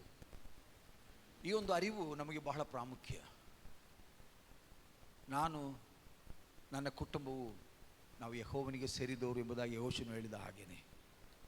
ಯೆಹೋಶುವನು ಅದನ್ನೇ ಹೇಳಿದ ಅಲ್ವಾ, ನೀವು ಯಾರನ್ನು ಬೇಕಾದರೂ ಹಿಂಬಾಲಿಸಿರಿ, ಯಾರನ್ನು ಬೇಕಾದರೂ ನಂಬಿರಿ, ಯಾರನ್ನು ಬೇಕಾದರೂ ಆರಾಧಿಸಿರಿ. ನಾನೊಂದು ನಿರ್ಧಾರ ತಗೊಂಡೆ, ಅದೇನೆಂದರೆ ನಾನು ನನ್ನ ಮನೆಯವರು ನಾವು ಯೆಹೋವನನ್ನೇ ಸೇವಿಸುವೆವು. ಹಾಲೆಲೂಯ, ಸ್ತೋತ್ರ. ನಾವು ದೇವರ ಮಕ್ಕಳಾದ ಮೇಲೆ ನಮ್ಮ ಮನೆಯಲ್ಲಿ ಯಾರ ಸಾನ್ನಿಧ್ಯ ಇರುತ್ತದೆ? ದೇವರ ಸಾನ್ನಿಧ್ಯ ಇರುತ್ತದೆ. ಯೇಸು ಇರುವ ಮನೆ ಅದು ಸಂತೋಷದ ಮನೆ. ಯೇಸು ಇರುವ ಮನೆ ಅದು ಆಶೀರ್ವಾದಗಳ ಮನೆ. ಈ ಮನೆಯ ಯಜಮಾನನು ಯೇಸು ಎಂಬುದಾಗಿ ನಾವು ಹೇಳ್ತೇವೆ ಅಲ್ವಾ? ನನ್ನ ಮನೆಗೆ ಯಜಮಾನನು ಯಾರು? ಯೇಸು. ಸರ್ವಸ್ವಕ್ಕೂ ಆತನೇ ಅಧಿಕಾರಿಯಾಗಿದ್ದಾನೆ, ಆತನೇ ಹೆಡ್ ಆಗಿದ್ದಾನೆ, ಆತನೇ ತಲೆಯಾಗಿದ್ದಾನೆ. ಯೇಸು ನನ್ನ ಮನೆಯಲ್ಲಿದ್ದಾನೆ ಎಂಬಂಥ ಅರಿವು ನನಗೆ ಮಾತ್ರ ಇದ್ದರೆ ಸಾಲದು, ನನ್ನ ಮನೆಯಲ್ಲಿರುವಂಥ ಎಲ್ಲರಿಗೂ ಇರಬೇಕು. ಸ್ತೋತ್ರ. ಯೇಸುವಿನ ಸಾನ್ನಿಧ್ಯ ಇರುವ ಮನೆ ಮಾತ್ರವೇ ನಿಜವಾದ ಆಶೀರ್ವಾದಗಳಿಗೆ ಯೋಗ್ಯವಾಗಿ ಕಾಣಿಸಿಕೊಳ್ಳುತ್ತದೆ. ಸ್ತೋತ್ರ. ಹೀಗೊಂದು ಹಾಡಿದೆ ಕನ್ನಡದಲ್ಲಿ, ಯೇಸು ಇರುವ ಮನೆಯಲ್ಲಿ ಸಂತೋಷವು, ಯೇಸು ಇರುವ ಮನೆಯಲ್ಲಿ ಸಂತೋಷವು, ಯೇಸು ಇರುವ ಮನೆಯಲ್ಲಿ ಸಂತೋಷವು, ಸಂತೋಷವು, ಯೇಸು ಇರುವ ಮನೆಯಲ್ಲಿ ಸಮಾಧಾನವು, ಯೇಸು ಇರುವ ಮನೆಯಲ್ಲಿ ಸಮಾಧಾನವು, ಯೇಸು ಇರುವ ಮನೆಯಲ್ಲಿ ಸಮಾಧಾನವು, ಸಮಾಧಾನವು, ಯೇಸು ಇರುವ ಮನೆಯಲ್ಲಿ ಜಗಳವಿಲ್ಲ, ಯೇಸು ಇರುವ ಮನೆಯಲ್ಲಿ ಜಗಳವಿಲ್ಲ, ಯೇಸು ಇರುವ ಮನೆಯಲ್ಲಿ ಜಗಳವಿಲ್ಲ, ಜಗಳವಿಲ್ಲ, ಯೇಸು ಇರುವ ಮನೆಯಲ್ಲಿ ಸಿನೆಮಾ ಇಲ್ಲ, ಯೇಸು ಇರುವ ಮನೆಯಲ್ಲಿ ಸಿನೆಮಾ ಇಲ್ಲ, ಯೇಸು ಇರುವ ಮನೆಯಲ್ಲಿ ಸಿನೆಮಾ ಇಲ್ಲ, ಸಿನೆಮಾ ಇಲ್ಲ. ಹಾಗೆ ಇನ್ನು ಭಾಳಷ್ಟು ಸೇರಿಸ್ಬೋದು. ಸಿಗರೇಟ್ ಇಲ್ಲ, ಬೀಡಿ ಇಲ್ಲ, ಏನು ಈ ರೀತಿಯಾಗಿರುವಂಥ ಅನೇಕ ವಿಷಯಗಳನ್ನ ನಾವು ಅದರಲ್ಲಿ ಸೇರಿಸ್ಕೊಂಡು ಹಾಡ್ಬೋದು. ಯೇಸು ಇರುವ ಮನೆ ಯಾವಾಗಲೂ ಸಂತೋಷದ ಮನೆ, ಯೇಸು ಇರುವ ಮನೆ ಯಾವಾಗಲೂ ಸಮಾಧಾನದ ಮನೆ, ಯೇಸು ಇರುವ ಮನೆ ಯಾವಾಗಲೂ ಆಶೀರ್ವಾದಗಳ ಮನೆಯಾಗಿರುತ್ತದೆ. ಸ್ತೋತ್ರ. ಆ ಅರಿವು ನನಗಿರಬೇಕು. ಸ್ತೋತ್ರ. ಮನೆಯ ಯಜಮಾನ ಇರಬೇಕು, ಮನೆಯ ತಾಯಿಯಲ್ಲಿ ಇರಬೇಕು, ಮಕ್ಕಳಲ್ಲಿ ಇರಬೇಕು. ಸ್ತೋತ್ರ. ಒಬ್ಬರಲ್ಲಿ ಮಾತ್ರ ಇದ್ದರೆ ಸಾಲದು. ಸ್ತೋತ್ರ. ನಾನು ಯೇಸುವನು ಎಂಬಂತಹ ಅರಿವು ನಮಗೆಲ್ಲರಿಗೂ ಇರಬೇಕು. ಈ ಮಂಜೂಷ ನನ್ನ ಮನೆಯಲ್ಲಿದೆ, ನನ್ನೊಳಗಿದೆ. ಹಾಲೆಲೂಯ. ಕೇವಲ ಮನೆಯಲ್ಲಿ ಮಾತ್ರವಲ್ಲಿರುವುದು, ನನ್ನೊಳಗಿದೆ. ನನ್ನೊಳಗಿದ್ದರೆ ಮಾತ್ರ ಈ ಮಂಜೂಷ ಮನೆಯೊಳಗಿರುತ್ತದೆ. Praise the Lord. ಹಾಲೆಲೂಯ. ಈ ಅರಿವು ಎಲ್ಲರಿಗೂ ಇರಬೇಕು, ಎಲ್ಲರಲ್ಲೂ ಮೂಡಿಸಬೇಕು. ಸ್ತೋತ್ರ. ನಾನು ಯೇಸುವಿಗೆ ಸೇರಿದ್ದವನು ಎಂಬುದಾಗಿ ಹೇಳಬೇಕು. ಹಾಗೆ ನಾವು ಹೇಳುತ್ತಾ ಇದ್ದರೆ, ಅದಕ್ಕನುಸಾರವಾಗಿ ಅರಿವು ಮೂಡಿಸ್ತಾ ಇದ್ದರೆ, ದೇವರ ಸಾನ್ನಿಧ್ಯದ ಭಯ ಏನಾಗುತ್ತದೆ? ನಮ್ಮಲ್ಲಿ ಉಂಟಾಗುತ್ತದೆ. Praise the Lord. ಹಾಲೆಲೂಯ. ಸ್ತೋತ್ರ. ಮತ್ತೊಂದು ವಿಷಯಕ್ಕೆ ನಾವು ಬರೋಣ. ಅಲ್ಲಿ ಈ ಒಬೇದೆದೋಮನ ಮನೆಯಲ್ಲಿ ಕೇವಲ 3 ತಿಂಗಳುಗಳಲ್ಲಿ ದೇವರು ಅವನ ಆಶೀರ್ವಾದಕ್ಕೆ ಕಾರಣ ಮತ್ತೊಂದು ಏನೆಂದರೆ, ಈ ಮಂಜೂಷಕ್ಕೆ ಸಂಬಂಧಪಟ್ಟಂಥ ಎಲ್ಲ ಕಾರ್ಯಗಳನ್ನು ಸಮಯಕ್ಕೆ ಸರಿಯಾಗಿ ಅವನು ನಡೆಸ್ತಾ ಇದ್ದ, ಅದನ್ನು ಪಾಲಿಸ್ತಾ ಇದ್ದ, ಅದಕ್ಕನುಸಾರವಾಗಿ ಅವನು ನಡೆದುಕೊಂಡಿದ್ದನು. ಸ್ತೋತ್ರ. ಇದು ದೇವರ ಮಂಜೂಷ. ದೇವರ ಮಂಜೂಷವನ್ನು ಯೋಗ್ಯವಾಗಿ ಇಟ್ಟುಕೊಳ್ಳಬೇಕು, ಅದನ್ನು ಪರಿಪಾಲನೆ ಮಾಡಬೇಕು, ಅದರ ಕರ್ತವ್ಯಗಳನ್ನು ನಿರ್ವಹಿಸಬೇಕು, ಅದಕ್ಕೆ ಸಂಬಂಧಪಟ್ಟಂಥ ಎಲ್ಲ ಕಾರ್ಯಗಳನ್ನು ಸಮಯಕ್ಕೆ ಸರಿಯಾಗಿ ಮಾಡಬೇಕು. ಯಾವುದನ್ನು ಅಲಕ್ಷ್ಯ ಮಾಡಕೂಡದು, ಅಲಕ್ಷ್ಯ ಮಾಡಬಾರದು. ಸ್ತೋತ್ರ. ಅದು ದೇವರಿಗಾಗಿ ಮೀಸಲಾಗಿಟ್ಟಂಥ ಸಮಯ. ಅದು ದೇವರಿಗೆ ಆ ಸಮಯವನ್ನು ನಾನು ಏನು ಮಾಡಿಕೊಳ್ಬೇಕು? ಪ್ರತ್ಯೇಕಿಸಿಕೊಳ್ಳಬೇಕು. ನನ್ನ ಸಮಯಗಳು ದೇವರಿಗೆ ಕೊಟ್ಟಿರುವಂಥ ಸಮಯಗಳನ್ನು ಬೇರೆ ಯಾವ ಕಾರ್ಯಕ್ಕೂ ನಾನು ಉಪಯೋಗಿಸಿಕೊಳ್ಳಬಾರದು. ನಮ್ಮ ನಿರ್ಧಾರಗಳು ಅದಲಿ ಬದಲಿ ಆಗುತ್ತದೆ. ದೇವರು ನಮ್ಮ ಸಂಗಡ ವೈಯಕ್ತಿಕವಾಗಿ ಮಾತನಾಡಿದರೂ ಕೂಡ ನಾವು ನಮಗೆ ಅನುಕೂಲಕರವಾದಂತಹ ಸಮಯಗಳನ್ನು ನಾವು ಅದಕ್ಕನುಸಾರವಾಗಿ ಉಪಯೋಗಿಸಿಕೊಳ್ಳುವಂಥವರಾಗಿರುತ್ತೇವೆ. ನಾವು ಸಂದರ್ಭಗಳನ್ನು ದೂರುತ್ತೇವೆ. ನನಗೆ ಅದು ಸಮಯ ಚೆನ್ನಾಗಿರಲಿಲ್ಲ, ಸಂದರ್ಭ ಹಾಗೆ ಬಂದಿರಲಿಲ್ಲ, ಅದಕ್ಕಾಗಿ ನಾನು ಬರಲಿಕ್ಕಾಗಲಿಲ್ಲ. ಆದರೆ ನಾವು ದೇವರ ಸನ್ನಿಧಿಯಲ್ಲಿ ಮಾಡಿಕೊಳ್ಳುವಂತಹ ನಿರ್ಧಾರಗಳು, ತೀರ್ಮಾನಗಳು, ಅದನ್ನು ಚಾಚೂ ತಪ್ಪದೆ ಸರಿಯಾಗಿ ಪಾಲಿಸುವುದಕ್ಕೆ ನಾವು ಬದ್ಧರಾಗಿದ್ದೇವೆ. ನಮ್ಮ ಮನೆ ಹೇಳಿದ ಹಾಗೆಯೇ ನಾವು ದೇವರಿಗೆ ಮಾತು ಕೊಟ್ಟವರು, ದೇವರೊಂದಿಗೆ ಒಡಂಬಡಿಕೆ ಮಾಡಿಕೊಂಡವರು. ನಾನು ಅದನ್ನು ತಪ್ಪದೆ ಪಾಲಿಸ್ತೇನೆಂಬಂತಹ ಆ ದೃಢ ನಿರ್ಧಾರ ನಮ್ಮೆಲ್ಲರಲ್ಲಿ ಉಂಟಾಗಲೇಬೇಕು. ನಮ್ಮ ನಿರ್ಧಾರಗಳ ಮೇಲೆ ಆಧಾರಿತವಾಗಿರುತ್ತದೆ ದೇವರ ಕಾರ್ಯಗಳು ನಮ್ಮ ಜೀವನ ನಡೆಸುವಂಥದ್ದು. ಹಲ್ಲೆಲೂಯಾ, ಸ್ತೋತ್ರ. ಆದ್ದರಿಂದ ಸಮಯವನ್ನು ದೇವರಿಗಾಗಿ ನಿಗದಿಪಡಿಸುವಾಗ, ಸಮಯವನ್ನು ದೇವರಿಗಾಗಿ ಮೀಸಲಾಗಿಡುವಾಗ, ಸ್ತೋತ್ರ, ಅದನ್ನು ಚಾಚು ತಪ್ಪದೆ ಸರಿಯಾದ ರೀತಿಯಲ್ಲಿ ನಾವು ಪಾಲಿಸಬೇಕೆಂಬಂತಹ ಆ ಒಂದು ತೀರ್ಮಾನದಲ್ಲಿ ನಾವುಗಳು ಮುಂದೆ ಸಾಗಬೇಕಾಗಿದೆ. Praise the Lord. ಲೂಕನ ಸುವಾರ್ತೆಯಲ್ಲಿ ಒಂದು ವಾಕ್ಯ ಹೀಗೆ ಹೇಳುತ್ತದೆ, 7ನೇ ಅಧ್ಯಾಯ 6ನೇ ವಚನ. ಲೂಕನ ಸುವಾರ್ತೆ 7ನೇ ಅಧ್ಯಾಯ 6ನೇ ವಚನ. ಲೂಕೋಸನ ಸುವಿಶೇಷ 7ನೇ ಅಧ್ಯಾಯ 6ನೇ ವಾಕ್ಯ.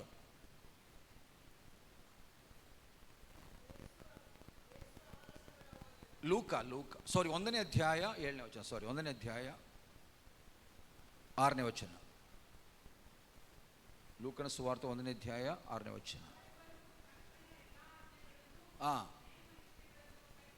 ಅವರಿಬ್ಬರು ಕರ್ತನ ಎಲ್ಲ ಆಜ್ಞೆಗಳನ್ನು ನೇಮನಿಷ್ಠೆಗಳನ್ನು ಕೈಕೊಂಡು ತಪ್ಪಿಲ್ಲದೆ ಹಾಲೆಲೂಯಾ. ಒಂದು ಹಲ್ಲೆಲೂಯಾ ಹೇಳಬಹುದಾ? ಯಾರ ವಿಷಯದಲ್ಲಿ ಹೇಳುತ್ತಾ ಇದೆ? ಜಕರಿಯ ಮತ್ತು ಎಲಿಸಬೇತಳ ವಿಷಯದಲ್ಲಿ ಹೇಳುತ್ತಾ ಇದೆ. ಇವರು ಯಾರು? ಅವರು ಆಗ ಯಾಜಕ ಸೇವೆಯನ್ನು ಮಾಡ್ತಾ ಇದ್ದರು. ಆದರೆ ಅವರ ಒಬ್ಬ ಮಗನ ವಿಷಯದಲ್ಲಿ ಹೇಳುತ್ತಾ ಇದೆ ವಚನ. ಯಾರು? ಸ್ನಾನಿಕನಾದ ಯೋಹಾನನ ತಂದೆ ತಾಯಿ ಯಾರು? ಜಕರಿಯ ಮತ್ತು ಎಲಿಸಬೇತಳು. ಅವರಿಗೆ ನೇಮಿಸಿದಂಥ ಸಮಯದಲ್ಲಿ ಅವರು ಆ ಯಾಜಕ ಸೇವೆಯನ್ನು ಕಟ್ಟುನಿಟ್ಟಾಗಿ ಚಾಚು ತಪ್ಪದೆ ನೇಮನಿಷ್ಠೆಗಳನ್ನು ಸರಿಯಾದ ರೀತಿಯಲ್ಲಿ ಕ್ರಮಬದ್ಧವಾದ ರೀತಿಯಲ್ಲಿ ಅವರು ಪಾಲಿಸುತ್ತಾ ಬಂದರು ಎಂಬುದಾಗಿ ನೋಡುತ್ತೇವೆ. ಸ್ತೋತ್ರ. ಕರ್ತನ ಕಾರ್ಯಗಳಲ್ಲಿ ನಮಗೇನಿರಬೇಕು? ಏನಿರಬೇಕು? ಡಿಸಿಪ್ಲಿನ್ ಇರಬೇಕು. ಕರೆಕ್ಟ್, ಡಿಸಿಪ್ಲಿನ್ ಇರಬೇಕು. ನಾವು ಯಾವುದಕ್ಕೂ ಆದ್ಯತೆ ಕೊಡದಿದ್ದರೂ ಕೂಡ ದೇವರ ಕಾರ್ಯಗಳಲ್ಲಿ ನಾವು ಹೆಚ್ಚು ಆದ್ಯತೆ ಕೊಡಬೇಕು. ದೇವರು ಅದನ್ನು ಬಯಸುತ್ತಾನೆ. ಸ್ತೋತ್ರ. ನಮ್ಮ ಕಾರ್ಯಗಳಿಗೆ ನಾವೆಲ್ಲ ಆದ್ಯತೆ ಕೊಟ್ಟು ಅದೆಲ್ಲ ಮುಗಿದ ಮೇಲೆ ಸಮಯ ಇದ್ದರೆ ನೋಡೋಣ ಅಂತ ನಾವು ಅಂದುಕೊಂಡ್ರೆ ನಮ್ಮ ವಿಷಯದಲ್ಲಿ ಕೂಡ ದೇವರು ಹಾಗೆ ಮಾಡಬೇಕಾಗ್ತದೆ. ಅವನು ನನಗೆ ಸಮಯ ಕೊಟ್ಟಿಲ್ಲ, ನನ್ನ ಕಾರ್ಯಗಳಲ್ಲಿ ಆಸಕ್ತಿ ತೋರಿಸಲಿಲ್ಲ, ಅವನು ತನ್ನ ಕಾರ್ಯಗಳಲ್ಲಿ ತನ್ನ ಸಮಯವನ್ನು ಮೀಸಲಾಗಿಟ್ಟುಕೊಂಡು ಅದನ್ನು ಮಾಡ್ತಾ ಇದ್ದ. ಸೊ ದೇವರಿಗೂ ನಮ್ಮ ವಿಷಯದಲ್ಲಿ ಅಷ್ಟೊಂದು ಆಸಕ್ತಿ ಬರುವುದಕ್ಕೆ ಕಾರಣವೇ ಆಗುವುದಿಲ್ಲ. ಪ್ರಿಯರೇ, ನಾವು ದೇವರ ವಿಷಯಗಳಲ್ಲಿ ಹೆಚ್ಚು ಆಸಕ್ತಿಯನ್ನು ತೋರುವಂಥವರಾಗಬೇಕು. ಸ್ತೋತ್ರ. ನೋಡಿ, ಅದರಲ್ಲಿ ಆಶೀರ್ವಾದ ನೋಡ್ರಿ. ಈ ಜಕರಿಯನಿಗೂ ಎಲಿಸಬೆತನಿಗೂ ಯಾರು ಇರಲಿಲ್ಲ? ಮಕ್ಕಳು ಇರಲಿಲ್ಲ. ಅವು ಮುಪ್ಪಿನ ಪ್ರಾಯಕ್ಕೆ ಬಂದಿದ್ದಾರೆ, ಮಕ್ಕಳಿಲ್ಲ. ಆದರೂ ಕೂಡ ಅವರು ಬೇಸರ ತೋರಿಸದೆ, ಅವ್ರು ಪ್ರಾರ್ಥನೆ ಮಾಡ್ತಾ ಇದ್ದರು ನಿಜ, ಆದರೆ ಬೇಸರ ತೋರಿಸದೆ ದೇವರು ಅವರಿಗೆ ಕೊಟ್ಟಂತಹ ಆ ಕೆಲಸಗಳನ್ನು ಸಮರ್ಪಕವಾದ ರೀತಿಯಲ್ಲಿ ಚಾಚು ತಪ್ಪದೆ, ಸ್ತೋತ್ರ, ಅವರು ಅದನ್ನು ಮಾಡುತ್ತಾ ಬಂದರು. ಸ್ತೋತ್ರ. ಕೊನೆಗೆ ದೇವರ ಆಶೀರ್ವಾದಕ್ಕೆ ಅವರು ಪಾತ್ರರಾದರು. ಹಾಲೆಲೂಯಾ, ಸ್ತೋತ್ರ. ಮಕ್ಕಳಿಲ್ಲದ ಕೊರಗು ದೇವರು ಅವರಿಂದ ನೀಗಿಸಿದನು. ಸ್ತೋತ್ರ. ಹಾಲೆಲೂಯಾ. ಯಾರ ವಿಷಯದಲ್ಲೂ ಕೂಡ ಅದು ಎಷ್ಟೇ ಸಮಯ ಮುಂದೆ ಹೋದರೂ ಕೂಡ ದೇವರು ಒಬ್ಬನನ್ನು ಆಶೀರ್ವದಿಸೋಕ್ಕೆ ಆತನು ಯೋಜನೆ ಹಾಕಿದರೆ ಅದನ್ನು ಖಂಡಿತವಾಗಿ ದೇವರು ಅದನ್ನು ಮಾಡೇ ಮಾಡುತ್ತಾನೆ. ಅದಕ್ಕೆ ವಯಸ್ಸು ಅನ್ನುವಂಥದ್ದು ಒಂದು ವಿಷಯವಲ್ಲ. ಹಾಲೆಲೂಯಾ. ಓ, ವಯಸ್ಸು ಮೀರಿ ಹೋಯಿತು, ಇನ್ನು ಸಾಧ್ಯವಿಲ್ಲ ಎಂಬುದಾಗಿ ನಾವು ಅಂದುಕೊಂಡ್ರೂ ಕೂಡ ದೇವರಿಂದ ಅದು ಸಾಧ್ಯವಲ್ಲ. Price the lord. ಅಬ್ರಹಾಮನ ವಿಷಯದಲ್ಲೂ ಕೂಡ ದೇವರು ಅದನ್ನೇ ಮಾಡಿದನು. ಹನ್ನಳಿಗೂ ದೇವರು ಅದನ್ನೇ ಮಾಡಿದನು. ಸ್ತೋತ್ರ. ದೇವರ ಕಾರ್ಯಗಳು ಯಾವಾಗ ನಮ್ಮ ಜೀವನದಲ್ಲಿ ಹೇಗೆ ನಡೀತೆ ಎಂಬುದಾಗಿ ನಮ್ಗೆ ಗೊತ್ತಿಲ್ಲ. ಆದರೆ ದೇವರ ಕಾರ್ಯಗಳು ನಾವು ಬೇಸರವಿಲ್ಲದನ್ನು ಸಮರ್ಪಕವಾಗಿ ಮಾಡುತ್ತಾ ಬಂದದೆ. ಸ್ತೋತ್ರ. ದೇವರು ನಮಗೆ ಆಶೀರ್ವಾದಗಳನ್ನು ಧಾರಾಳವಾಗಿ ಅನುಗ್ರಹಿಸುತ್ತಾನೆ. ಮಕ್ಕಳ ಭಾಗ್ಯವನ್ನು ದೇವರು ಅನುಗ್ರಹಿಸುತ್ತಾನೆ. ಹೌಲೆಲೂಯಾ. ಬೌದ್ಧಿಕವಾದ ಆಶೀರ್ವಾದ ದೇವರು ಕೊಡುತ್ತಾನೆ. ಶಾರೀರಿಕವಾದ ಆಶೀರ್ವಾದಗಳನ್ನು ದೇವರು ಕೊಡುತ್ತಾನೆ. ಆತ್ಮೀಯವಾದಂಥ ಎಲ್ಲ ಆಶೀರ್ವಾದಗಳು ದೇವರು ನಮಗೆ ಅನುಗ್ರಹಿಸುತ್ತಾನೆ. ಎಲ್ಲ ಆಶೀರ್ವಾದಗಳು ನಮಗೋಸ್ಕರವಾಗಿ ಇರುವಂಥದ್ದು. ಸ್ತೋತ್ರ. ಹಲ್ಲೆಲೂಯಾ. ಅದು ದೇವರ ಕಾರ್ಯ. ದೇವರ ಕಾರ್ಯಗಳಲ್ಲಿ ನಾವು ಆಸಕ್ತಿ ವಹಿಸುವಾಗ ದೇವರು ನಮ್ಮ ಕಾರ್ಯಗಳಲ್ಲಿ ಆಸಕ್ತಿ ತೋರಿಸುತ್ತಾನೆ. ಸ್ತೋತ್ರ. ನಮ್ಮ ಕಾರ್ಯಗಳಿಗೆ ಯಾವುದಕ್ಕೂ ಕೊರತೆ ಇಲ್ಲದೆ ದೇವರು ಅದನ್ನು ಸಮರ್ಪಕವಾದ ರೀತಿಯಲ್ಲಿ ಮಾಡುತ್ತಾನೆ. ಸ್ತೋತ್ರ, ಹಲ್ಲೆಲೂಯ್ಯ. ಆದ್ದರಿಂದ ನಾವು ಕೂಡ ದೇವರ ಕಾರ್ಯಗಳು ಹೆಚ್ಚು ಗಮನ ಹರಿಸಬೇಕು, ಆದ್ಯತೆ ಕೊಡಬೇಕು.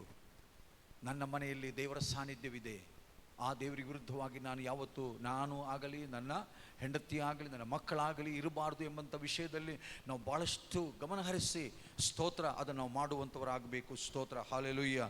ಅದೇ ಅಧ್ಯಾಯದಲ್ಲಿ ಮತ್ತೆ ನಾವು ಮುಂದೆ ಗಮನಿಸುವಾಗ ಇವನು ದೇವರ ಕಾರ್ಯಗಳಲ್ಲಿ ಇಷ್ಟೊಂದು ಆಸಕ್ತಿ ವಹಿಸಿದ ಮತ್ತೊಂದು ಕಾರ್ಯ ಏನೆಂದರೆ, ಅವನು ದೇವರ ವಿಷಯಗಳಲ್ಲಿ ಬಹಳ ಸಂತೋಷವಾಗಿದ್ದನು ಎಂಬುದಾಗಿ ಹೇಳಲ್ಪಟ್ಟಿದೆ. He enjoyed the fellowship of God. ಸ್ತೋತ್ರ. ದೇವರಲ್ಲಿ ಸಂತೋಷಪಟ್ಟನು, ದೇವರ ಅನ್ಯೂನ್ಯತೆಯಲ್ಲಿ ಅವನು ಸಂತೋಷಪಟ್ಟನು, ದೇವರೊಂದಿಗಿನ ಸಂಬಂಧದಲ್ಲಿ ಅವನು ಸಂತೋಷಪಟ್ಟನು, ದೇವರ ಕಾರ್ಯಗಳಲ್ಲಿ ಅವನು ಸಂತೋಷವಾಗಿದ್ದನು. ಸ್ತೋತ್ರ. ಅವನ ಮನಸ್ಸು ಯಾವತ್ತೂ ಹಿಂದೇಟು ಹಾಕಲಿಲ್ಲ. ನಾನು ದೇವರಿಗಾಗಿ ಜೀವಿಸುತ್ತೇನೆ. ದೇವರ ಅನ್ಯೂನ್ಯತೆಯಲ್ಲಿ ಜೀವಿಸಿದಂಥ ಅನೇಕ ವಿಷಯದಲ್ಲಿ ನಾವು ದೇವರ ವಾಕ್ಯ ನೋಡುತ್ತೇವೆ. ಹಾನೋಕನು ದೇವರೊಂದಿಗೆ ನಡೆದನು, 300 ವರ್ಷಗಳು ದೇವರೊಂದಿಗೆ ಅವನು ನಡೆದನು. ಸ್ತೋತ್ರ. ಅವನಿಗೆ ಕುಟುಂಬ ಇತ್ತು, ಅವನಿಗೆ ಕೆಲಸ ಕಾರ್ಯಗಳಿತ್ತು, ಜವಾಬ್ದಾರಿಕೆಗಳಿತ್ತು, ಎಲ್ಲವನ್ನೂ ಅವನು ಮಾಡುತ್ತಾ ಇದ್ದನು. ಸ್ತೋತ್ರ. ಅದೆಲ್ಲ ಇದ್ದಾಗಿಯೂ ಸಹ ಅವನೇನು ಮಾಡಿದ್ದನು? ದೇವರ ಅನ್ಯೋನ್ಯತೆಯಲ್ಲಿದ್ದನು. ಸ್ತೋತ್ರ. ದೇವರೊಂದಿಗಿನ ಸಹವಾಸ ಅದು ಈ ಥರ ಆತ್ಮಿಕ ಕೂಟಗಳಲ್ಲಿ ಬರುವಂಥದ್ದು, ವೈಯಕ್ತಿಕವಾಗಿ ಸಮಯಗಳನ್ನು ದೇವರೊಂದಿಗೆ ಬೇರ್ಪಡಿಸಿಕೊಳ್ಳುವಂಥದ್ದು, ಕುಟುಂಬ ಪ್ರಾರ್ಥನೆ. ನನಗೆ ಗೊತ್ತಿಲ್ಲ ನಮ್ಮ ಮನೆಗಳಲ್ಲಿ ಕುಟುಂಬ ಪ್ರಾರ್ಥನೆಗಳು ಇದೆಯೇ ಇಲ್ವೋ ಅಂತ. ಕೆಲವೊಮ್ಮೆ ನಾವೇನು ಮಾಡ್ತೇವೆ, ಗಂಡನಿಗೆ ಸಮಯ ಸಿಗುವಾಗ ಅವನು ಸ್ವಲ್ಪ ಒಂದು ಸಣ್ಣ ಪ್ರಾರ್ಥನೆ ಮಾಡಿ ಅವನು ಮಲಗುತ್ತಾನೆ, ಹೆಂಡತಿಗೆ ಸಮಯ ಸಿಗುವಾಗ ಅವಳ ಕೆಲಸ ಎಲ್ಲ ಮುಗಿಸ್ಕೊಂಡು ಮನೆಗೆ ಮಲಗುವಕ್ಕೆ ಬರುವಾಗ ಒಂದು ಸಣ್ಣ ಪ್ರಾರ್ಥನೆ ಮಾಡುತ್ತಾರೆ. ಮಕ್ಕಳಿಗೆ ಅದರ ಬಗ್ಗೆ ಯಾವ ಅರಿವೇ ಇರುವುದಿಲ್ಲ, ಅವರೇನಾದರೂ ಸೋತ ಹೇಳ್ಕೊಂಡು ಅವರು ಕೂಡ ಮಲಗಿರುತ್ತಾರೆ. ಆದರೆ ನಮ್ಮ ಮನೆಯಲ್ಲಿ ಒಂದು ಮಾತು ನಾನು ನಿಮಗೆ ಹೇಳ್ತೇನೆ, ನಮ್ಮ ಮೊದಲ ಆಲಯ ಚರ್ಚ್ ಅನ್ನುವಂಥ ನಮ್ಮ ಮನೆಯಾಗಿರಬೇಕು. ಹಲ್ಲೆಲೂಯ್ಯ. ನಮ್ಮ ಮೊದಲ ಚರ್ಚ್ ಯಾವುದಾಗಿರಬೇಕು? ನಮ್ಮ ಮನೆಯಾಗಿರು. ನಮ್ಮ ಮನೆಯಲ್ಲಿ ಇಲ್ಲದನ್ನು ನಾವು ಇಲ್ಲಿ ಬಂದು ಹೇಗೆ ಮಾಡೋಕ್ಕಾಗ್ತದೆ? ಸ್ತೋತ್ರ, ಹಲ್ಲೆಲೂಯ್ಯ.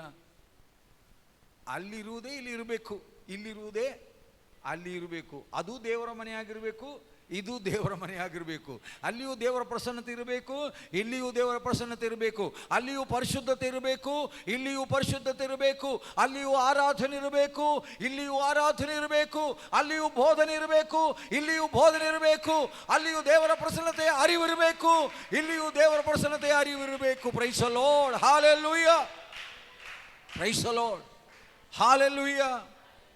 ನಮ್ಮ ಮನೆಗಳು ದೇವರ ಆರಾಧನೆಗಾಗಿ ಸಿದ್ಧವಾಗಿರುವಂಥ ಆಲಯವಾಗಿ, ದೇವರ ಆರಾಧನೆ ನಡೆಯುವಂಥ ಸ್ಥಳವಾಗಿರಬೇಕು. ಇಲ್ಲಿ ಚರ್ಚ್ನಲ್ಲಿ ಜೋರಾಗಿ ಗಟ್ಟಿಯಾಗಿ ಶಬ್ದವೆತ್ತಿ ಆರಾಧನೆ ಮಾಡುವ ರೀತಿಯಲ್ಲಿ ಅಲ್ಲಿ ಮಾಡಬೇಕು ಅಂತೇನಿಲ್ಲ. ಸಣ್ಣ ಪ್ರಮಾಣದಲ್ಲಿ ನಮ್ಮ ಮನೆಯೊಳಗಿದ್ದವರಿಗೆ ಅಷ್ಟೇ ಕೇಳಿಸುವಂಥ ರೀತಿಯಲ್ಲಿ ಆದರೂ ಕೂಡ ತೊಂದರೆ ಇಲ್ಲ. ಅಲ್ಲಿನ ಅನುಕೂಲತೆ ಹೇಗಿರುತ್ತೋ ಹಾಗೂ ಹೇಗಾದರೂ ಕೂಡ ನಾವು ಮಲಗುವುದಕ್ಕೆ ಮುಂಚಿತವಾಗಿ ಕೆಲವೊಂದು ಮನೆಗಳಲ್ಲಿ ಕುಟುಂಬ ಪ್ರಾರ್ಥನೆ ಮಾಡದೆ ಮಕ್ಕಳಿಗೆ ಊಟ ಕೂಡ ಬಡಿಸುವುದಿಲ್ಲ. ಹೌದು, ಪ್ರಾರ್ಥನೆಗೆ ಪ್ರಾಧಾನ್ಯತೆ ಕೊಡ್ತಾರೆ. ಅರ್ಧ ಗಂಟೆ ಅಥವಾ 1 ಗಂಟೆ ಸಮಯ, ಕೆಲವೊಂದು ಮನೆಗಳ ನಿಗದಿತ ಸಮಯ ಕೂಡ ಇದೆ. 8 ಗಂಟೆಗೆ ಅಂದರೆ 8 ಗಂಟೆಗೆ ಕೂತಿರ್ತಾರೆ. ಅದಕ್ಕೆ ಬೇರೆ ಚೇಂಜಸ್ ಇಲ್ಲ. ಯಾರು ನೆಂಟರು ಬಂದರು, ಯಾರು ಗೆಸ್ಟ್ ಬಂದರು, ಪ್ರಾರ್ಥನಾ ಸಮಯವನ್ನು ಅವರು ಚೇಂಜ್ ಮಾಡುವುದಿಲ್ಲ. ಅವ್ರು ಬಂದಾಗ ಅವ್ರಿಗೆ ಹೇಳ್ತೇವೆ, ಇದು ನಮ್ಮ ಪ್ರಾರ್ಥನೆಯ ಸಮಯ, ನಿಮಗೂ ಸಂತೋಷವಾದರೆ ಕೂತ್ಕೊಳ್ರಿ. ಅಥವಾ ಅವರಿಗೆ ಮೊದಲೇ ಹೇಳಿಬಿಡಬೇಕು, ನಮಗೆ ಪ್ರಾರ್ಥನೆ ಸಮಯ. ಒಂದು ವೇಳೆ ಅವರು ಕ್ರಿಸ್ತ ನಂಬಿಕೆಯಲ್ಲಿ ಇಲ್ಲದವರಾಗಿದೆ, ನಮ್ಮ ಪ್ರಾರ್ಥನಾ ಸಮಯ, ನಾವು ಪ್ರಾರ್ಥನೆ ಮಾಡಿ, ಒಂದು ವೇಳೆ ನೀವು ಕೂತಿರೋದಾದರೆ ಕೂತ್ಕೊಳ್ಳಿ, ಇಲ್ಲಾಂದರೆ ನಾವು ಮತ್ತೆ ಯಾವಾಗಲಾದರೂ ಭೇಟಿ ಆಗೋಣ ಅಂತ ಆ ರೀತಿಯಲ್ಲಿ ಕೂಡ ನಾವು, ಯಾಕಂದರೆ ನಾವು ಕರ್ತನಿಗೆ ಹೆಚ್ಚು ಇದು ಕೊಡಬೇಕು. ಡಾಕ್ಟರ್ ದಿನಕರನ್, ನಿಮ್ಗೆ ಗೊತ್ತಲ್ಲ, ಡಾಕ್ಟರ್ ದಿನಕರನ್, ಸ್ತೋತ್ರ, ಮಹಾ ಸಂದೇಶಕರು, ದೇವರ ಸೇವೆಯಲ್ಲಿ ದೇವರ ಕೈಗಳ ಅದ್ಭುತವಾದ ರೀತಿಯಲ್ಲಿ ಉಪಯೋಗಿಸಲ್ಪಟ್ಟಂಥ ವ್ಯಕ್ತಿ. ಅವರ ಜೀವನದ, ಅವರ ಸೇವೆಯ ಆ ಒಂದು ರಹಸ್ಯ ಏನೆಂದರೆ ಪ್ರಾರ್ಥನೆ ಅನ್ನುವಂಥದ್ದು. ಅವರು ಪ್ರಾರ್ಥನೆ ಕೋಣೆಯೊಳಗೆ ಹೋದರೆ ಮತ್ತೆ ಆ ಪ್ರಾರ್ಥನೆ ಮುಗಿಯದ ಹೊರತು ಅವರು ಹೊರಗೆ ಬರುವುದು, ಯಾರೇ ಬರಲಿ, ಯಾರು ಬಂದು ಕರೆದರೂ ಕೂಡ ಅವರು ಪ್ರಾರ್ಥನೆ ಕೋಣೆಯಿಂದ ಹೊರಗೆ ಬರ್ತಿರಲಿಲ್ಲ. ಸ್ತೋತ್ರ. ಓಕೆ, ನಮ್ಮ ಮನೆಗಳಲ್ಲಿ ಹೆಚ್ಚು ಕಡಿಮೆ ಎಲ್ಲ ರೀತಿಯಲ್ಲಿ ಹಾಗೆ ಮಾಡಲಿಕ್ಕೆ ಸಾಧ್ಯವಾಗದೆ ಹೋದರೂ ಕೂಡ ನಮಗೆ ಕಟ್ಟುನಿಟ್ಟಾದಂತಹ ಪ್ರಾರ್ಥನಾ ಸಮಯ ಇರಬೇಕು, ಕುಟುಂಬ ಪ್ರಾರ್ಥನಾ ಸಮಯ ಇರಬೇಕು. ಅದು ರಾತ್ರಿ ವೇಳೆಯಲ್ಲಾಗಲಿ ಮುಂಜಾನೆ ಸಮಯಗಳಲ್ಲಾಗಲಿ ಇರಲೇಬೇಕು. ದೇವರಿಗೆ ಆದ್ಯತೆ ಕೊಡೋ ಮನೆ ನಮ್ಮದಾಗಿರಲಿ, ದೇವರ ಪ್ರಸನ್ನತೆ ಇಳಿದು ಬರುವಂಥ ಮನೆ ನಮ್ಮದಾಗಿರಲಿ. ದೇವರ ಆ ಒಂದು ಕ್ರಿಯೆಗಳು ನಮ್ಮ ಕುಟುಂಬಗಳಲ್ಲಿ ಅದು ನಡೆಯುವಂತ ಆಗಲಿ. ಸ್ತೋತ್ರ. ಆತನ ಕೈಗಳು ಚಲಿಸುವಂತಹ ಒಂದು ಕುಟುಂಬ ನಮ್ಮ ಕುಟುಂಬಗಳು ಆಗಲಿ ಎಂಬುದಾಗಿ ನಾವು ದೇವರಲ್ಲಿ ಅದೇ ಹಾರೈಸುವಂಥವರಾಗಿರೋಣ. ಸ್ತೋತ್ರ. ಹಲ್ಲೆಲೂಯಾ. ಹೆಚ್ಚಾಗಿ ಆ ವಿಷಯಗಳನ್ನ ನಾವು ಗಮನ ಹರಿಸಬೇಕಾಗ್ತದೆ. ದೇವರ ಅನ್ಯೋನ್ಯತೆಗಾಗಿ ನಾವು ಏನು ಹಸಿದಿರುವ ಬಾಯಾರಿರುವಂತಹ ವ್ಯಕ್ತಿಗಳಾಗಿ ಕಾಣಿಸಬೇಕು. ಒಂದು ಹೊತ್ತಾದರೂ ನನ್ನ ದೇವರ ಸಂಗಡ ಮಾತಾಡದೆ, ಒಂದು ಹೊತ್ತಾದರೂ ನನ್ನ ದೇವರ ಶಬ್ದವನ್ನು ನಾನು ಕೇಳದೆ, ಸ್ತೋತ್ರ, ನಾನು ಯಾವ ಕೆಲಸಕ್ಕೂ ಮುಂದಾಗುವುದಿಲ್ಲ ಎಂಬಂತಹ ಆ ಒಂದು ನಿರ್ಧಾರ ನಮಗೆ ಬೇಕು. ಸ್ತೋತ್ರ. ನಾವು ಯಾರನ್ನು ಹೆಚ್ಚಾಗಿ ಪ್ರೀತಿಸ್ತೇವೋ ಅವರೊಂದಿಗೆ ಮಾತನಾಡಲಿಕ್ಕೆ ನಾವು ಇಷ್ಟಪಡುತ್ತೇವೆ, ಅವರೊಂದಿಗೆ ಸಮಯ ಕಳೆಯೋದಕ್ಕಾಗಿ ನಾವು ಇಷ್ಟಪಡುತ್ತೇವೆ, ಅವರನ್ನೊಮ್ಮೆ ನೋಡುವುದಕ್ಕಾಗಿ ನಾವು ಇಷ್ಟಪಡುತ್ತೇವೆ. ಹಾಗೆ ನಾವು ನಮ್ಮ ಜೀವನದಲ್ಲಿ ಹೆಚ್ಚಾಗಿ ದೇವರನ್ನು ಪ್ರೀತಿಸುವುದಾದರೆ ಅವನೊಂದಿಗೆ ನಮ್ಮ ಸಮಯವನ್ನು ನಾವು ಕಳೆಯುವಂಥವರಾಗಿರಬೇಕು. ಅವನೊಂದಿಗೆ ನಾವು ಮಾತನಾಡಬೇಕು, ಅವನ ಶಬ್ದವನ್ನು ಕೇಳಬೇಕು, ಅವನ ಆಲೋಚನೆ ಅಂತ ನಮ್ಮ ಜೀವನ ನಡೆಸಬೇಕು. ದೇವರು ನಮ್ಮ ಕಾರ್ಯಗಳಲ್ಲಿ ಮುಂದಾಗಿದ್ದರೆ ಸ್ತೋತ್ರ. ಹಲ್ಲೆಲೂಯಾ. ದೇವಜನರೇ, ನಾವು ಯಾವುದಕ್ಕೂ ಚಿಂತೆ ಮಾಡಬೇಕಾಗಿಲ್ಲ. ನಮ್ಮ ದೇವರು ಅದ್ಭುತಗಳ ದೇವರಾಗಿದ್ದಾನೆ. ಸ್ತೋತ್ರ. ಹಲ್ಲೆಲೂಯಾ. ಅವನು ದೇವರ ಫೆಲೋಶಿಪ್ನಲ್ಲಿ ಅವನು ಸಂತೋಷ ಪಡುತ್ತಿದ್ದನು ಎಂಬುದಾಗಿ. ಸ್ತೋತ್ರ. ಕೊನೆಯದಾಗಿ ಇನ್ನೊಂದು ವಿಷಯವನ್ನು ಹೇಳ್ಕೊಂಡು ನಾನು ಮಾತು ಮುಗಿಸ್ತೇನೆ. ಸ್ತೋತ್ರ. ತನ್ನ ಯಥಾರ್ಥವಾದ ಸೇವೆಯ ಮೂಲಕವಾಗಿ ದೇವರ ನಾಮವನ್ನು ಅವನು ಗೌರವಿಸಿದನು ಮತ್ತು ಘನಪಡಿಸಿದನು. ಹಲ್ಲೆಲೂಯಾ. ನೋಡಿ, ದೇವರ ಸೇವೆಯನ್ನು ಅವನು ಯಥಾರ್ಥವಾಗಿ ಮಾಡಿ ಬಂದದ್ದರಿಂದಲೇ ದೇವರು ಅವನನ್ನು 3 ತಿಂಗಳಲ್ಲೇ ಆ ದೊಡ್ಡ ಆಶೀರ್ವಾದವನ್ನು ಕೊಟ್ಟು ಅವನ್ನ ಊರೆಲ್ಲ ಗೊತ್ತಾಗುವಂಥ ರೀತಿಯಲ್ಲಿ ಮಾಡಿದನು. ಸ್ತೋತ್ರ. ಹಲ್ಲೆಲೂಯಾ. ಆ ಊರೆಲ್ಲ ಗೊತ್ತಾಯಿತು, ದೇವರು ಅವನನ್ನು, ಅವನ ಮನೆಯವರನ್ನು, ಅವನಿಗಿದ್ದದೆಲ್ಲವನ್ನು ಆಶೀರ್ವಾದ ಮಾಡಿದನು ಎಂಬುದಾಗಿ. ಸ್ತೋತ್ರ. ಯೇಸು ಸ್ವಾಮಿ ಹೇಳ್ತಾನೆ, ನನ್ನನ್ನು ಬಿಟ್ಟು ನೀವೇನು ಮಾಡಲಾರ್ರಿ, ನಿಮಗೇನು ಮಾಡೋಕ್ಕೆ ಸಾಧ್ಯವಲ್ಲ. ಸ್ತೋತ್ರ. ಅವನು ಹೇಳಿದ ಮಾತಿನ ಮೇರೆಗೆ ಬಲೆ ಇಳಿಸಿದರೆ ಧಾರಾಳವಾಗಿ ನಮಗೆ ಮೀನು ಸಿಗುವುದು. Praise the Lord. ಅವನು ನಮಗೆ ಹೇಳಿಕೊಡುತ್ತಾ ನಾವು ಏನು ಮಾಡಬೇಕೆಂಬುದಾಗಿ. ಅವನಲ್ಲಿ ನಾವು ಕೇಳಿ ಅವನ ಇಷ್ಟಾರ್ಥವಾಗಿ ನಮ್ಮ ಕಾರ್ಯಗಳನ್ನು ಮುಂದಕ್ಕೆ ನಡೆಸುವುದಾಗಿದ್ದರೆ ಹಲ್ಲೆಲೂಯಾ, ನಾವು ಕೈ ಹಾಕುವ ಕೆಲಸವು ಯಾವುದು ಕೂಡ ಹಲ್ಲೆಲೂಯಾ ಅದು ನಡೆಯದೇ ಹೋಗುವುದಿಲ್ಲ.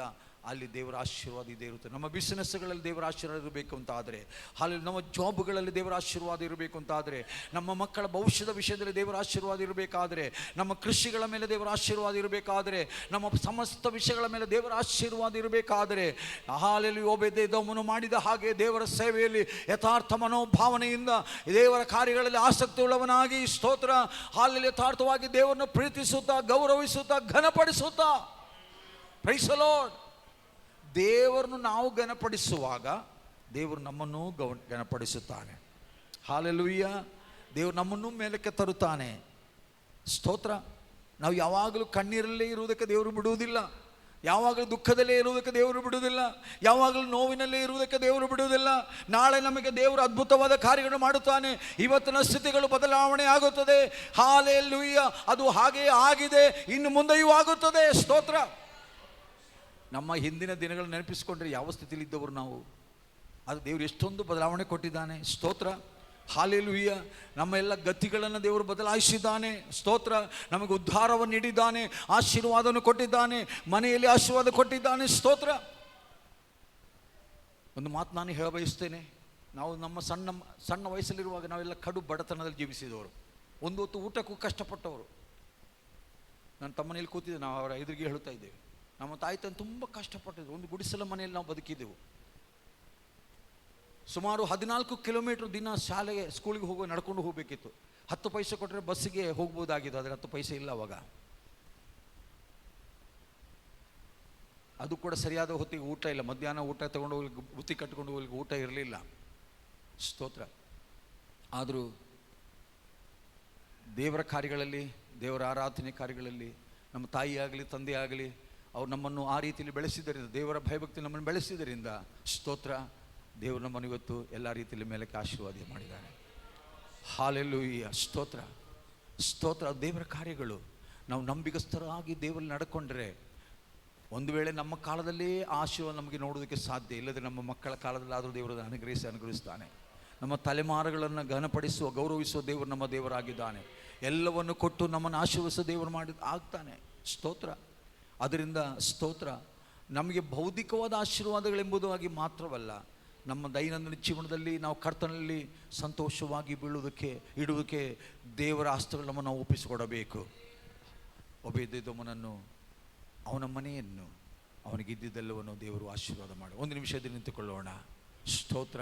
ಕೇವಲ 3 ತಿಂಗಳಲ್ಲಿ ಸುಮಾರು 40 ವರ್ಷಗಳಿಗಿಂತಲೂ ಹೆಚ್ಚು ಅಭಿನಾದಾಬನ ಮನೆಯಲ್ಲಿ ದೇವರ ಮಂಜೂಷವಿತ್ತು. ಆದರೆ ಯಾವುದೇ ಆಶೀರ್ವಾದ ಅವರಿಗೆ ಸಿಗಲಿಲ್ಲ. ಒಬೇದೆದೋಮನ ರೀತಿಯಾದಂಥ ಸಮರ್ಪಣೆ, ಒಬೇದೆದೋಮನ ರೀತಿಯಾದಂಥ ಸೇವೆ, ಒಬೇದೆದೋಮನ ರೀತಿಯಾದಂತಹ ಹಾಲಿನ ನಡವಳಿಕೆ ದೇವರ ಸನ್ನಿಧಿಯಲ್ಲಿ ಮಂಜೂಷ ವಿಷಯದಲ್ಲಿ ಅಭಿನಾದಾಬನಿಗೆ ಇರಲಿಲ್ಲ. ಆದ್ದರಿಂದ ಅವನಿಗೆ ಅದು ನಷ್ಟವಾಗಿ ಕಾಣಿಸಿಕೊಂಡಿತು. ಹಾಲೆಲ್ಲೂಯ್ಯ. ದೇವರ ಸನ್ನಿಧಿಯಲ್ಲಿ ನಮ್ಮನ್ನು ನಾವು ಸಮರ್ಪಿಸಿಕೊಡೋಣ. ನಮ್ಮ ದೇವರು ಆಶೀರ್ವಾದಗಳ ದೇವರಾಗಿದ್ದ, ನಿನ್ನ ಕೊರತೆಗಳನ್ನೆಲ್ಲ ನೀಗಿಸುವಂಥ ದೇವರಾಗಿದ್ದಾನೆ. ಹಾಲೆಲ್ಲೂಯ್ಯ.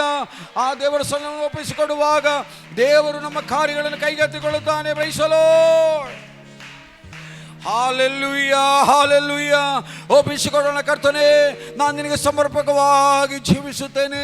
ಹಾಲೆಲ್ಲೂಯ್ಯ. ನನ್ನನ್ನು, ನನ್ನ ಮನೆಯನ್ನು, ನನಗಿರುವುದೆಲ್ಲವನ್ನು ನಿನಗಾಗಿ ಸಮರ್ಪಿಸಿಕೊಳ್ಳುತ್ತೇನೆ. ಹಾಲೆಲ್ಲೂಯ್ಯ. ಸ್ತೋತ್ರ. ಕಣ್ಣು ಕಾಣಲಿಲ್ಲ, ಕಿವಿ ಕೇಳಲಿಲ್ಲ, ಮನಸ್ಸು ಊಹಿಸಲಿಲ್ಲ, ನೀ ನನಗಾಗಿಟ್ಟಿದನು. ಕಣ್ಣು ಕಾಣಲಿಲ್ಲ, ಕಿವಿ ಕೇಳಲಿಲ್ಲ, ಮನಸ್ಸು ಊಹಿಸಲಿಲ್ಲ, ನೀ ನನಗಾಗಿಟ್ಟಿದನು. ಎಲ್ಲ ಒಳ್ಳೆಯದೇ. ಸರಿ, ಹಾಡೋಣ. ಆಗುವುದು ದೇವಾ, ನಿನ್ನ ಪ್ರೀತಿಸಿದ ನನಗೆ ಎಲ್ಲ ಒಳ್ಳೆಯದೇ ಆಗುವುದು ದೇವಾ, ನಿನ್ನ ಪ್ರೀತಿಸಿದ ನನಗೆ. ಕಣ್ಣು ಕಾಣಲಿಲ್ಲ, ಕಿವಿ ಕೇಳಲಿಲ್ಲ, ಮನಸ್ಸು ಊಹಿಸಲಿಲ್ಲ, ನೀ ನನಗಾಗಿಟ್ಟಿದನು. ಓ, ಕಣ್ಣು ಕಾಣಲಿಲ್ಲ, ಕಿವಿ ಕೇಳಲಿಲ್ಲ, ಮನಸ್ಸು ಊಹಿಸಲಿಲ್ಲ, ನೀ ನನಗಾಗಿಟ್ಟಿದನು. ಎಲ್ಲ ಒಳ್ಳೆಯದೇ ಆಗುವುದು ದೇವಾ, ನಿನ್ನ ಪ್ರೀತಿಸಿದ ನನಗೆ. ಓ, ಎಲ್ಲ ಒಳ್ಳೆಯದೇ ಆಗುವುದು ದೇವಾ, ನಿನ್ನ ಪ್ರೀತಿಸಿದ. ಗಾಢ ಅಂಧಕಾರದಲ್ಲಿ ನಡೆದರು, ಬೆಂಕಿಯಲ್ಲಿ ನಾನು ಹಾಕಲ್ಪಟ್ಟರು. ಗಾಢ ಅಂಧಕಾರದಲ್ಲಿ ನಡೆದರು, ಬೆಂಕಿಯಲ್ಲಿ ನಾನು ಹಾಕಲ್ಪಟ್ಟರು. ನೀ ನನ್ನ ಜೊತೆಯೆಂದು ಇರುವೆ ದೇವಾ, ನಿನ್ನ ವಾಗ್ದಾನ ನನ್ನಲ್ಲಿ ನೆರವೇರುವುದು. ನೀ ನನ್ನ ಜೊತೆಯೆಂದು ಇರುವೆ ದೇವಾ, ನಿನ್ನ ವಾಗ್ದಾನ ನನ್ನಲ್ಲಿ ನೆರವೇರುವುದು. ಓ, ಕಣ್ಣು ಕಾಣಲಿಲ್ಲ, ಕಿವಿ ಕೇಳಲಿಲ್ಲ, ಮನಸ್ಸು ಊಹಿಸಲಿಲ್ಲ, ನೀ ನನಗಾಗಿಟ್ಟಿದನು. ಆಮೇನ್. ಕಣ್ಣು ಕಾಣಲಿಲ್ಲ, ಓ, ಕಿವಿ ಕೇಳಲಿಲ್ಲ, ಮನಸ್ಸು ಊಹಿಸಲಿಲ್ಲ, ನೀ ನನಗಾಗಿಟ್ಟಿದನು. ಓ, ಎಲ್ಲ ಒಳ್ಳೆಯದೇ ಆಗುವುದು ದೇವಾ, ನಿನ್ನ ಪ್ರೀತಿಸಿದ ನನಗೆ. ಆಮೇನೆಲ್ಲ. ಓ, ಆಗುವುದು ದೇವ. ನಿನ್ನ ಪ್ರೀತಿಸಿದ ನನಗೆ ಬಂಧು ಮಿತ್ರರು ನನ್ನ ಕೈ ಬಿಟ್ಟರು, ಆತ್ಮೀಯರು ನನ್ನ ದೂಷಿಸಿದರು, ಬಂಧು ಮಿತ್ರರು ನನ್ನ ಕೈ ಬಿಟ್ಟರು, ಆತ್ಮೀಯರು ನನ್ನ ದೂಷಿಸಿದರು. ನಿನ್ ಕೃಪೆ ನನಗೆ ಸಾಕು ದೇವಾ, ನಿನ್ ವಾಗ್ದಾನ ನನ್ನಲ್ಲಿ ನೆರವೇರುವುದು. ನಿನ್ ಕೃಪೆ ನನಗೆ ಸಾಕು ದೇವಾ, ನಿನ್ ವಾಗ್ದಾನ ನನ್ನಲ್ಲಿ ವಧು. ಓ ಕಣ್ಣು ಕಾಣಲಿಲ್ಲ, ಆಮೇನ್ ಕಿವಿ ಕೇಳಲಿಲ್ಲ, ಮನಸ್ಸು ಊಹಿಸಲಿಲ್ಲ, ನೀ ನನಗಾಗಿಟ್ಟಿದನು. ಆಮೇನ್ ಕಣ್ಣು ಕಾಣಲಿಲ್ಲ, ಕಿವಿ ಕೇಳಲಿಲ್ಲ, ಮನಸ್ಸು ಊಹಿಸಲಿಲ್ಲ, ನೀ ನನಗಾಗಿಟ್ಟಿದನು. ಆಮೇನ್ ಕಣ್ಣು ಕಾಣಲಿಲ್ಲ, ಓ ಕಿವಿ ಕೇಳಲಿಲ್ಲ, ಮನಸ್ಸು ಊಹಿಸಲಿಲ್ಲ, ನೀ ನನಗಾಗಿಟ್ಟಿದನು. ಆಮೇನ್ ಕಣ್ಣು ಕಾಣಲಿಲ್ಲ, ಓ ಇಲ್ಲ, ಮನಸ್ಸು ಊಹಿಸಲಿಲ್ಲ, ನೀ ನನಗಾಗಿಟ್ಟಿದನು. ಎಲ್ಲ ಒಳ್ಳೆಯದೇ ಆಗುವುದು ದೇವಾ, ನಿನ್ನ ಪ್ರೀತಿಸಿದ ನನಗೆ ಎಲ್ಲ. ಓರಿ ಘಾಬಾಲರವ ಶಬ್ದನಾರಗದ, ಓರಿ ಗದಲವರವಲವ ಶಬ್ದನಾರಗದನ, ಅಜನಂದನಾರಗದನ ಶೌಡಾರಾಜನಾರಗವ. ಹಾಲೆಲೂಯ ರಿಖಬಾನಾರಾಜನ ಶಬ್ದನೆ, ಹಾಲೆಲೂಯ ಹಾಲೆಲೂಯ ಹಾಲೆಲೂಯ. ಓರಿ ಬದನರಬಲವ ಶಬ್ದನಾರಿಯಾಲರವ. ಹಾಲೆಲೂಯ. ಯೇಸುವೇ ನಿನಗೆ ಸ್ತೋತ್ರ. ಉರಖಬಾನ ಬಗಾಲ ಗಜನೆ ಶಂಭನೆ ಔಡಲ್ ಖರಾದನ ರಗಜನ ಸಂದನೆ ರೂಬಲ್ ಖರಾದನ ಶಿಯಾದಿಯ ಬಾಬಾಬಾಬಾರಬ. ಹಾಲೆಲೂಯ. ಪ್ರಿಯ ಸಹೋದರನೇ ಸಹೋದರಿಯೇ, ನೀನು ಭಯಪಡಬೇಕಾಗಿಲ್ಲ, ನೀನು ಅಂಜಬೇಕಾಗಿಲ್ಲ. ನನಗೆ ಯಾರು ಸಹಾಯಕರಿದ್ದಾರೆ ಎಂಬುದಾಗಿ ನೀನು ಚಿಂತೆ ಮಾಡಬೇಕಾಗಿಲ್ಲ. ನಿನ್ನ ಸಹಾಯಕನಾಗಿ ನಿನ್ನ ಯೇಸು ಇದ್ದಾನೆ.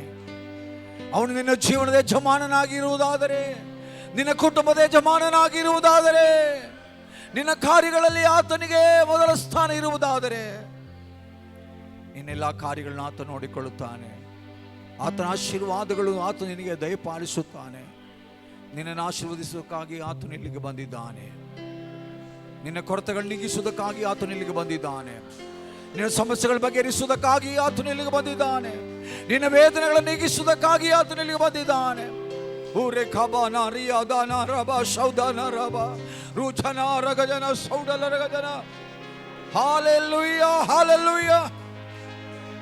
ಆತನ ಕಾರ್ಯಗಳು ಭಯಂಕರವಾದದ್ದು. ಆತನು ಸರ್ವಶಕ್ತನಾದ ದೇವರು. ನಿನ್ನ ಕಾರ್ಯಗಳನ್ನು ಕೈಗೆತ್ತಿಕೊಳ್ಳುತ್ತಾನೆ, ನಿನ್ನ ಚಿಂತೆಗಳನ್ನು ದೂರ ಮಾಡುತ್ತಾನೆ, ನಿನ್ನ ಸಮಸ್ಯೆಗಳನ್ನು ಬಗೆಹರಿಸುತ್ತಾನೆ, ನಿನ್ನ ವೇದನೆಗಳನ್ನು ದೂರ ಮಾಡುತ್ತಾನೆ. ಹಾಲೆಲೂಯ.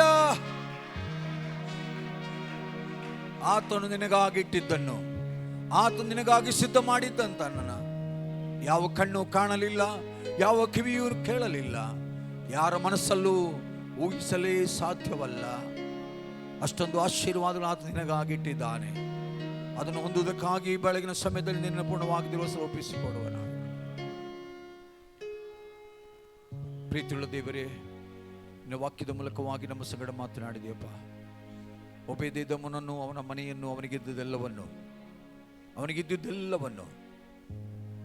ಅವನೆಲ್ಲ ಕಾರ್ಯಗಳನ್ನು, ಅವನ ಎಲ್ಲ ಸಂಪತ್ತುಗಳನ್ನು, ಪ್ರತಿಯೊಂದನ್ನು ನೀನು ಆಶೀರ್ವದಿಸಿದಿ ಸ್ವಾಮಿ. ಅದು ಊರಿಗೆಲ್ಲ ಗೊತ್ತಾಯಿತು, ಜನರಿಗೆಲ್ಲ ಗೊತ್ತಾಯಿತು ಅದು ಯೇಸುವಿನಿಂದಲೇ, ಕರ್ತನಿಂದಲೇ ಸಾಧ್ಯವಾಯಿತು ಎಂಬುದಾಗಿ, ಅದು ಯೇಸುವೇ ಅವರ ಜೀವನದಲ್ಲಿ ಮಾಡಿದನೆಂಬುದಾಗಿ ಜನರಿಗೆ ಗೊತ್ತಾಯಿತು. ಜನರಿಗೆ ಗೊತ್ತಾಗುವ ರೀತಿಯಲ್ಲಿ ದೇವರೇ ನಮ್ಮ ಕಾರ್ಯಗಳನ್ನು ಮಾಡು. ದೇವರು ನೀನಾಗಿದ್ದೀಪ, ನಿನ್ನ ಪ್ರಸನ್ನತೆ ನಮ್ಮೊಂದಿಗೆ ಇರುವಂತ ಆಗಲಿ. ಹಾಲು ಪ್ರತಿಯೊಂದು ಮನೆಗಳು ಕರ್ತನ ಇಲ್ಲಿ ಸೇರಿ ಬರುವಂಥ ಪ್ರತಿಯೊಂದು ವಿಶ್ವಾಸಿಗಳ ಕುಟುಂಬಗಳು ಯೇಸುವಿನ ಕುಟುಂಬವಾಗಿ ಮಾರ್ಪಡಲಿ ಸ್ವಾಮಿ. ಯೇಸುವಿನ ಸಾನ್ನಿಧ್ಯವರ ಕುಟುಂಬಗಳಾಗಿ ಮಾರ್ಪಡಲಿ ಸ್ವಾಮಿ. ನಿನ್ನ ಪ್ರಸನ್ನತೆ ಇಳಿದು ಬರುವ ಕುಟುಂಬಗಳಾಗಿ ಮಾರ್ಪಡಲಿ. ಸಂತೋಷಕರವಾದ, ಸಮಾಧಾನಕರವಾದ, ಆಶೀರ್ವಾದದ ಕುಟುಂಬಗಳಾಗಿ ಕಾಣಲ್ಪಡಲಿ ಸ್ವಾಮಿ. ಯಾರಿಗೂ ಯಾವ ಕೊರತೆ ಇರಕೂಡದು ಸ್ವಾಮಿ. Hallelujah, hallelujah. ಎಲ್ಲವನ್ನು ಸಕಾಲಗಳು ಒದಗಿಸಿಕೊಂಡು ಅದ್ಭುತವಾಗಿ ನಡೆಸು. ಕರ್ತನ ಕೃಪೆಯಲ್ಲಿ ಆಶ್ರಯಿಸಿಕೊಂಡು ನಿನ್ನ ರೆಕ್ಕೆ ಮರೆಗಳಲ್ಲಿ ಸುರಕ್ಷಿತವಾಗಿರುವಂತೆ ಎಲ್ಲ ಸಮಯಗಳು ಸಹಾಯ ಮಾಡಬಹುದಾಗಿ ಪ್ರಾರ್ಥಿಸುತ್ತೇನೆ. ಪ್ರಾರ್ಥನೆ ಕೇಳಿದಕ್ಕಾಗಿ ಸ್ತೋತ್ರ, ಆಶೀರ್ವದಿಸಿದಕ್ಕಾಗಿ ಸ್ತೋತ್ರ. ಯೇಸುವಿನ ನಾಮದಲ್ಲಿ ತಂದೆ, ಆಮೇನ್. ಕುಳಿತುಕೊಳ್ಳ್ರಿ ದಯಮಾಡಿ.